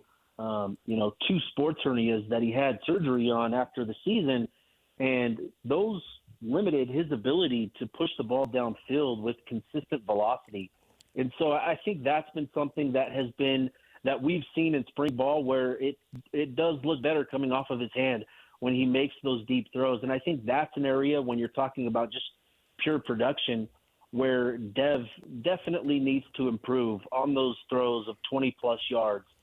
But in terms of just how he's operating as a quarterback, it's going to be a lot more on his plate this season. He's going to need to be much more cerebral in how he approaches the game, and a lot of that, what we gained from talking to Coach McGiven and Coach Ryan Gunderson, who's the quarterback assistant. A lot of that process is, pre-snap identification and understanding where your advantages are going to be. So, the next few months for Dev is going to be really important for him to get a complete grasp of the offense and what they're trying to do, right? What they're being asked to execute. But then, too, also gaining a deeper understanding of defenses and opposing defenses that they're going to see this season. That way he can get a head start on, that process and go into the season ready to operate in that sort of complete quarterback mode. Steve, on the flip side of the offensive question about the bold prediction from Shehan about the passing game, there's a team that led everybody else in the conference. The second team was almost 1,000 yards behind Utah in rushing. Obviously, they don't want to get away from that because that sets everything else up. And in the case of Utah last year, it's what beat every other team up that they were able to beat. And so a lot of talk about Jordan Gross, what it looks like with him in the first year as the offensive line coach. From a personnel perspective, I have no doubt, first of all, that Jordan Gross knows how to coach people about how to play offensive line. But from a personnel standpoint, how much of a step back do you have from last year versus because of all the talent or the experience at the very least and the talented guys that were there versus now that Jordan Gross has to work with? Yeah, there's going to be a drop-off when you lose 2 first-round offensive tackles and, 3 other linemen that had a combined, 7,500 snaps under their belts. And a lot of those snaps were actually played together over the past 2 seasons, as that starting unit. So, there is going to be a drop-off because that experience, you just can't replace it, right? It's just that thing that you just develop as you go out and you play these games. You just develop a greater sense of confidence and understanding of the game. And so regardless of what Jordan Gross and Alex Gerke do to develop these guys, there is still that lack of experience that is just going to be a process that this offensive line unit is going to have to go through and work through. So from that perspective, there's going to be a drop-off in terms of, what you can expect in the sense of, the chemistry and that sort of thing. And then beyond that, I do think there are some good pieces in place for Gross to work with here. And, there were a couple of offensive linemen that were operating as like 6th and 7th linemen in certain jumbo packages last year, and that was Solito Amoyai and Keith Olson. To have those 2 guys in this group this season, I think is really helpful. I think both played about 200 to 300 snaps, which, isn't, it's about half of what a starting lineup typically plays, a little more than half, but still that experience and gaining that is valuable for them, where they can kind of come in and be viewed as kind of the leaders in that room. And then there have been others that have stepped up. Zeraway Williams has been a bright spot at tackle.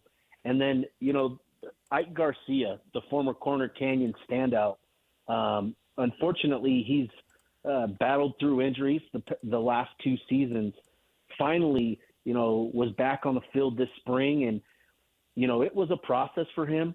But over the last couple of weeks, really kind of found his footing and got into a groove where he's stringing together, good periods after good periods, and then good full days of practice as well. So, it's going to be a process. There's going to be a drop-off from what Utah was able to enjoy last year up front, but I think there are still good pieces in place where this offensive line unit can still work together pretty cohesively. And given what you have in Devin Dampier back there, right, coming from New Mexico and what he had to overcome with that offensive line there, he's going to be very, very, I don't want to say comfortable, but he has that experience of operating with an offensive line that, isn't providing him 6 and 7 and even 8 seconds in the pocket. So that is going to be, again, something that falls on Dev as well to kind of gain a greater feel for what he's going to need to do and how he needs to operate. But again, getting back to the offensive line, I think there are good pieces, and there was good development over the course of spring in that group.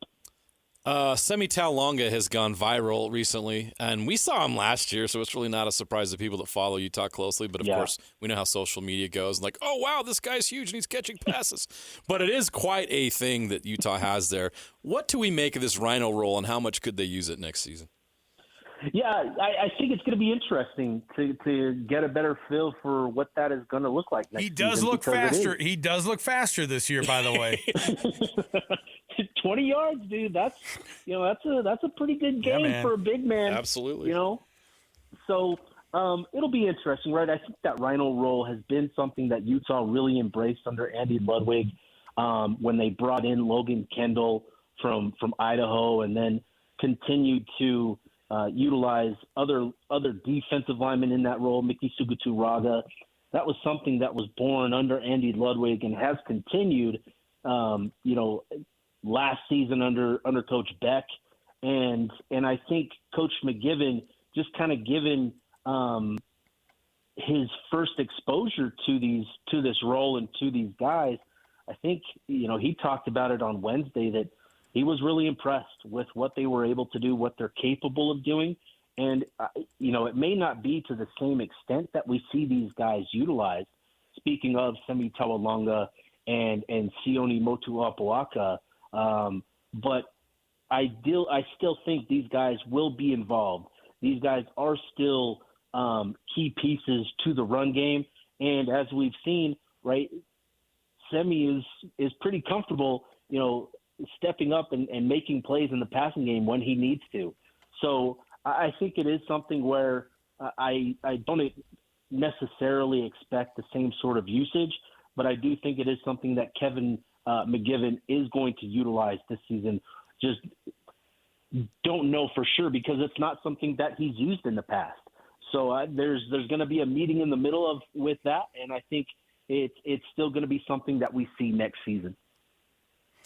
Steve, as you watch the team develop in spring, and we make way too much about some of the things that go on in spring, and we probably don't focus on the things that matter the most. After spring, are there going to be more discussions? I would assume there'll be more discussions with some guys who they don't feel like are going to be going forward in the program.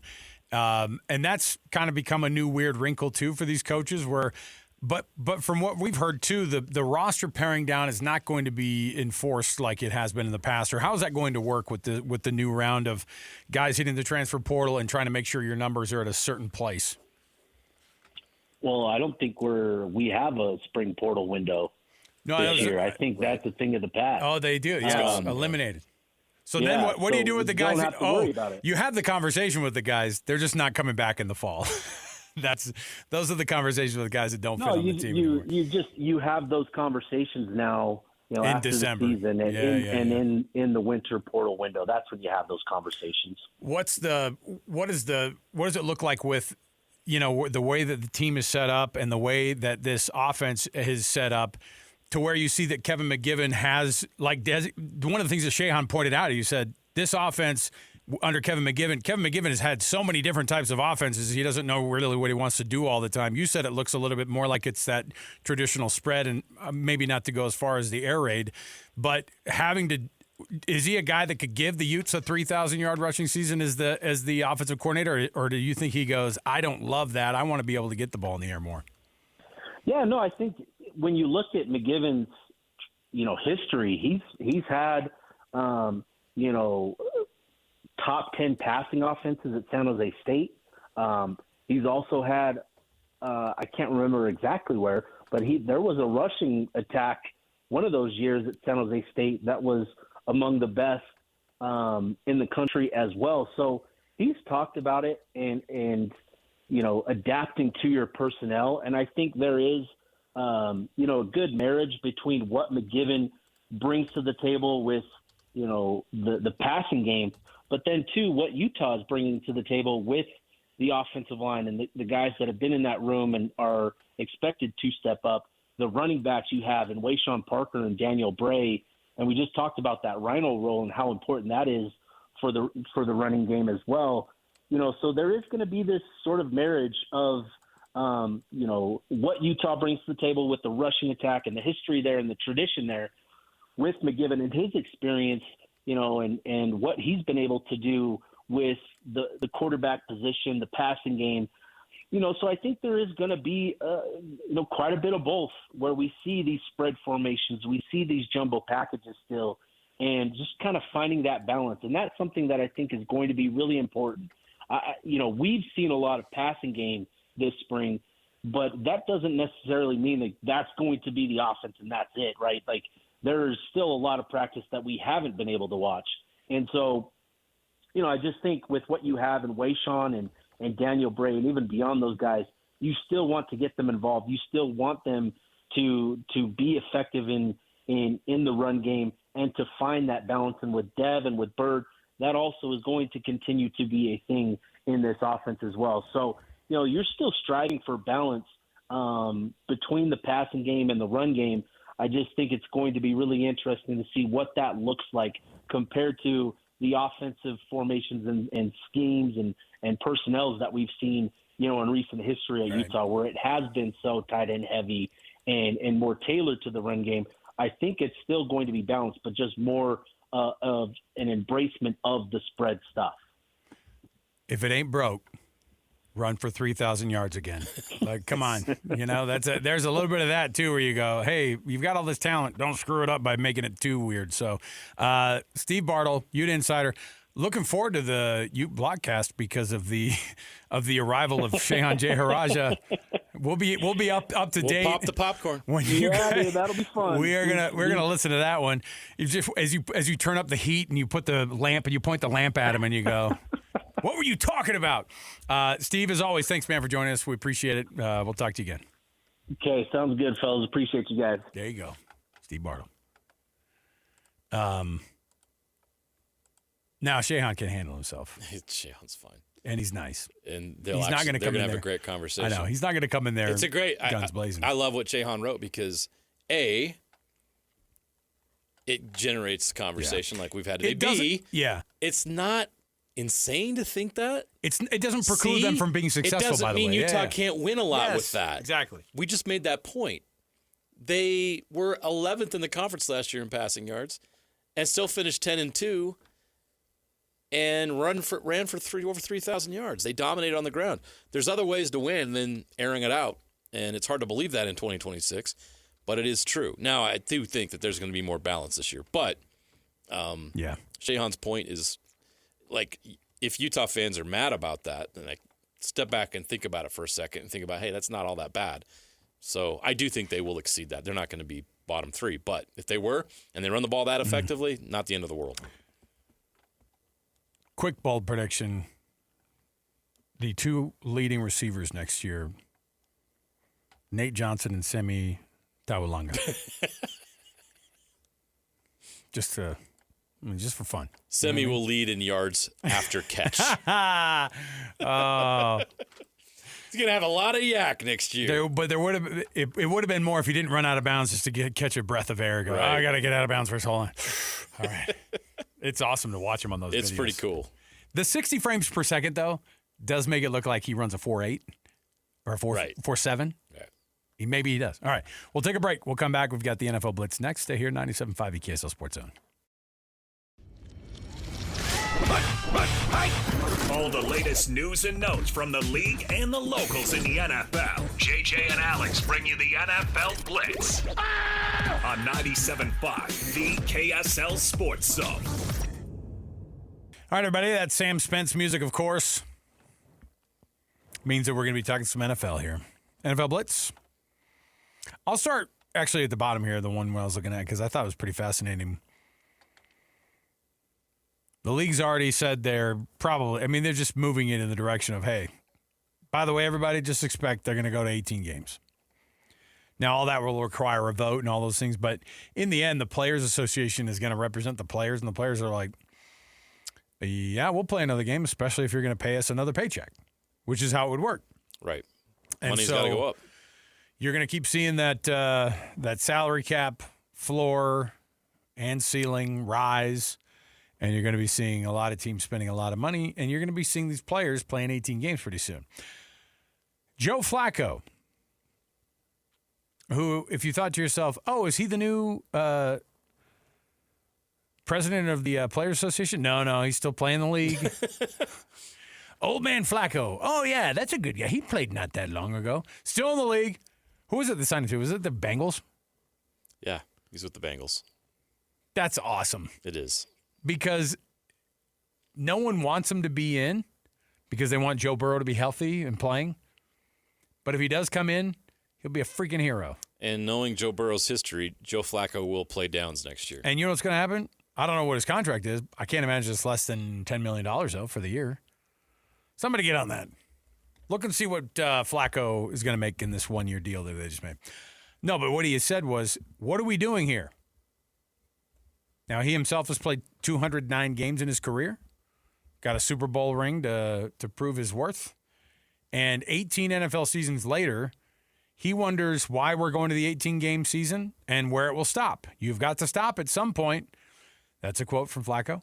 What happens when we go to 18? Are they going to want 20? Are they going to want 22? We used to play 14 games before I was born. At some point, it has to stop. I do wonder what that looks like. There's no version of, but now we cap it and we can't go further than that because of X, Y, and Z. I know it sounds crazy for him to go, what are they going to do next, 20? And we go, that's absurd. Except for we've gone up 2 games in the last 5 years.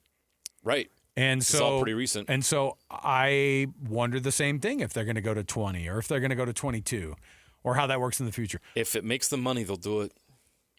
22 games on TV, by the way, is another 28% on the bottom line compared to what they were getting with the 18 games. I will say this, though. The more games you have, the less is on the line in each game. The thing about the NFL that stands out so much is every game is an event. Every Thursday night game, every Sunday game, every Monday night game is an event. If you start having too many of those events, they stop becoming events, and they're just games, which is one of the problems you have with a regular season in the NBA, the NHL, and Major League Baseball. It's what sets the NFL apart. It's what sets college football apart, to be quite honest. Why is college football so much more popular than college basketball? Because every dang game is an event. Yes. Everything is on the line in every single game, and it only happens once a week, and they're so compelling, and there's so much buildup. You start doing 20 and 22, you're kind of like, ugh. This is too long. You don't want that. The NFL has to be careful. It's an economic principle called diminishing marginal utility. The more you have of something, the less people want it because they've had too much. It's not as good to them. It's not as valuable to them. It doesn't taste as good as it used to. I get it. You can do that in sports marketing too. It's a basic supply and demand situation, exactly. Right? So Now, we'll turn it on, but you're exactly right. Just because people turn it on and the ratings are still about the same, it does cheapen the experience when it's game. When it's game, 16 in the season, then you go. Do I want to watch Jets Bengals in game number 19 when they're both been eliminated from the playoffs? It's a great question. And then they have 3 more games left, and you're like, oh. Oh, this is the Monday Night Football game this week? I don't. Come on. Hey, NFL. but you know what that'll do? You don't want that. Tune in the rest of the week. Thanks for tuning in to Sunday Night Football here on Football Night America on NBC. Join us for our Monday, Tuesday, and Wednesday Night Football. It's just all coming up. It's coming. Every day of the week, we got you covered. The Mac is like, why did you do this? Tuesday was our night. We own Tuesday. Tuesday was our night for Maction, and you took it from us. Hey, you know it's a lot of money? How about $50 million a year for Will Anderson for the Houston Texans? Congratulations. Oh, man, I tell you. Go back to 1974 and get in front of the fearsome foursome and go, hey, if you guys were born 48 years later. How much did the Purple People Eaters make? What I'm saying. Did they get paid? I don't even know if they did. They were like, they got a pack of cigarettes and a donut on the way out the door. Like, these guys, a phenomenal defensive end in the 2026 era. The now highest paid player that is not a quarterback in the NFL is an edge rusher, which we knew was going to be a thing. He's good. And Will Anderson is something to watch. He's something to watch. You knew when he was at Alabama, you're like, he's a freak. This is crazy. Yep. 3 years, $150 million. You're my guaranteed money man, JJ. What was the guaranteed amount on this? I bet it's pretty close. I bet it's like 120. It's probably something along those lines. Let me get that for you real quick, but because it's 3 up there. years, 3 years, 150. What's crazy 134 guaranteed. Wow. 134, almost the entire contract, which is starting to become a thing that the top players are getting. Because that always used to be the problem in the NFL. They'd sign these big contracts like, well, you're never getting all that money. Yeah. We're getting to the point now where they're coming pretty close to getting guaranteed money on these big deals. So the NFL is a tough business because, and that's why you don't see lengthy contracts, that often. A Patrick Mahomes 10-year, $500 million deal that looks like a freaking joke now, from like 8 years ago. A 3-year deal, like think about it. Will Anderson, how much do you think he has left in his career still? Maybe 10 seasons. Oh, easy, yeah. 12 seasons. As long as he stays in this kind of shape. Right. Doesn't have any devastating injuries. His next contract is going to be for $200 million for another 3 years. This is round one of May. So he's going to have multiple car dealerships. Good time to be an edge rusher. Yeah, that's what you do. So come on down to Will Anderson Honda. We'll take care of you. I can't. Dylan Gunther's going to be buying BMWs from Will Anderson. Come on down to Will Anderson BMW. I do love that you can't turn around without seeing Karl Malone staring at you and going, "You want a side by side? Oh, you want a Toyota truck? I got you." Hilarious. Okay, we'll take a break. We'll come back. More to go right around the corner. Stay here, 97.5 the KSL Sports Zone. Wrapping up the hour with our picks for the best and worst moments on today's show. As JJ and Alex want to hear your best and worst of the day.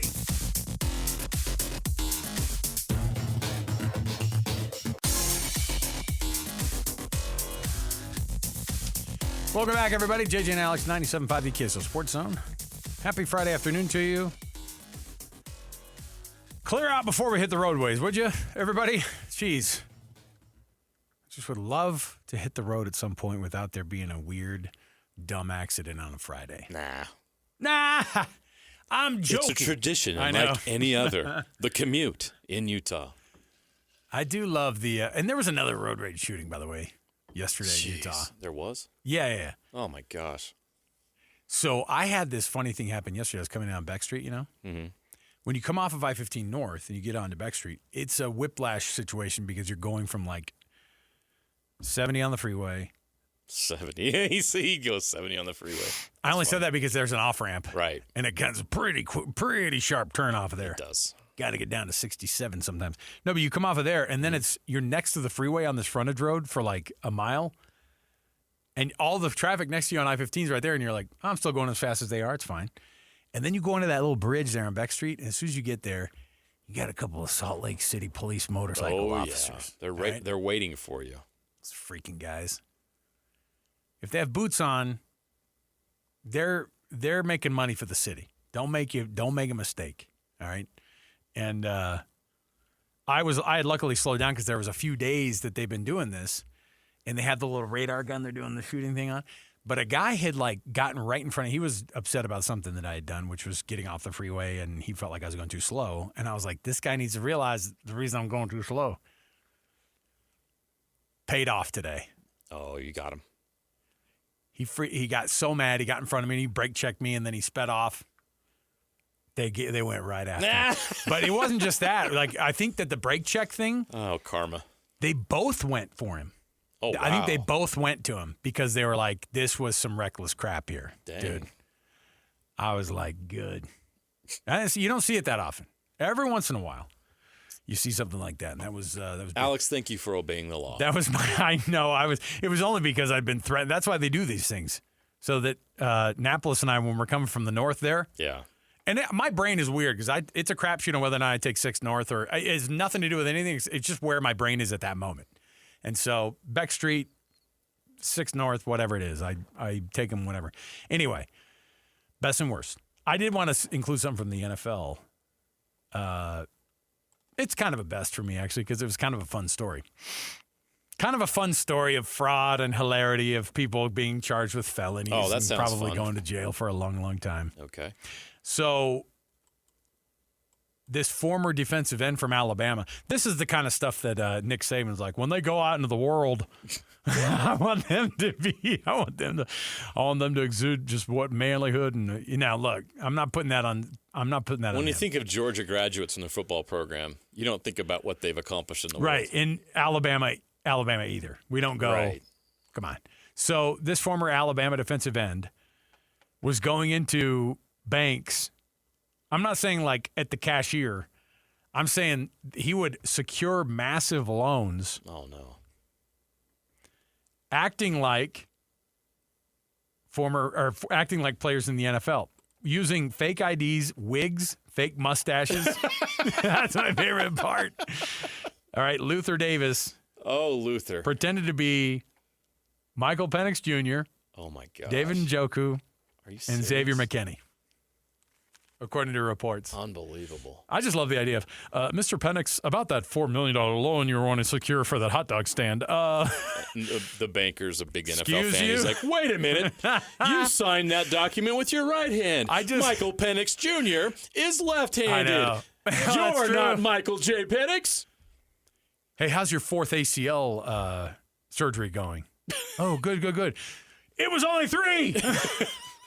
Gotcha. And so, yeah, no, I just imagine when they say wigs and mustaches. That's wild. Like a Groucho Marx glasses going on. Think about fake IDs in 2026. Like, I know. That was a thing from our era where you had a friend who'd be like, I have this sweet printed off. Yeah. Like where they get laminated at home. I know a guy.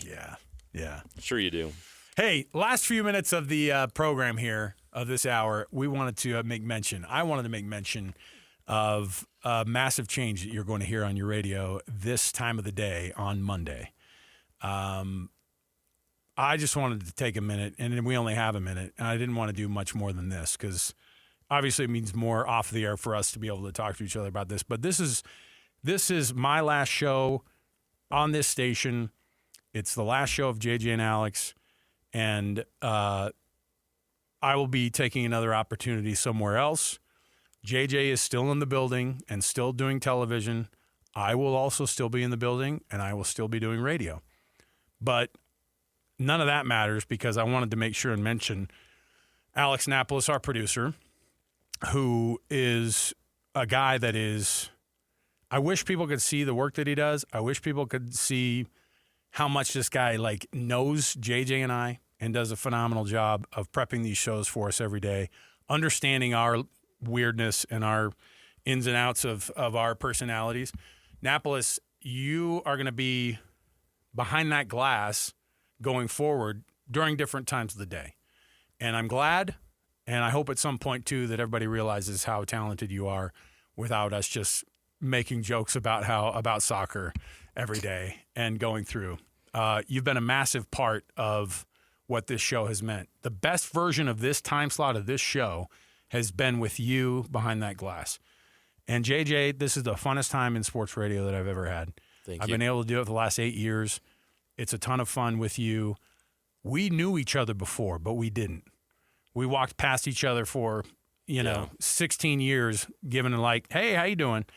And moving forward. I knew exactly what it was that you did. You knew what I did for jobs. We respected each other's things, but they were so far away. This moment brought us together for the past few years, and I know that taking this opportunity made things not fun going forward, and I feel it's important people understand that it was not a decision that anybody else made except for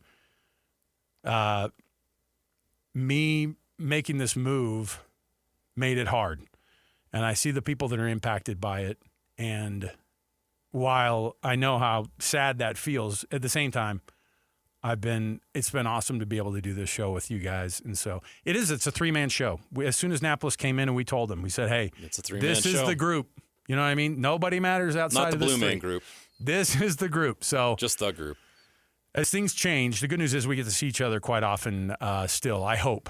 And I hope that we can still keep that connection there. And we can still. I do also want to mention that Stevenson Sylvester's been a phenomenal part of this program as well. Great. Yep. He's been integral to our Football Fridays and all the things that we've done.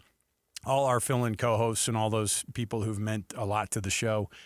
We say thank you. And while Monday will sound different, we will still be able to maintain that, and we'll be in the market still here, and you'll still be able to see our faces and hear our voices in some fashion or another. So there you go. Thanks, JJ. Thanks, Alex. Appreciate it. Both you guys. I've said stuff to you before, so we're short on time here. So it's just been so much fun, and I don't care what anyone thinks. We had a lot of great time. We did a great show. Oh, yeah. I have to thank my wife, Jenny, who put up with me working 6 days a week so I could do this show. She's the biggest fan of the show. She loves you guys and loves this show. I have to thank all of you listening right now because we've had a great audience and we love you guys and we do this to entertain and inform you. I also want to thank those that don't like our show and didn't like us. Guess what? That's part of the experience. It's okay. Absolutely. To do anything like this takes a lot of risk. Sports Talk Radio especially. It's hard to get on here and spout off your opinions and be vulnerable and all these things we do. And it's been so much fun. I hope all of you listening loved it. And if you didn't love it, that's okay too.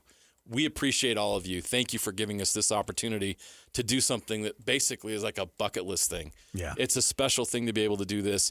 And this is a tough business. Changes happen. And changes are happening for all of us, and we're all going to be great. And you're going to be entertained on Monday, and you're going to have a great time listening to this station as well. But we all wanted to let all of you listening know just how much we appreciate you. If you love this show, let us know about it. We'd love to hear from you. If you didn't, we'd love to hear from you too. So a couple of cringy guys from your Elders Quorum. Is that what we were about ready before? to sign off. So there you go. Thank you, JJ. Thank you, Alex Napolis. 97.5, the KSL Sports Zone.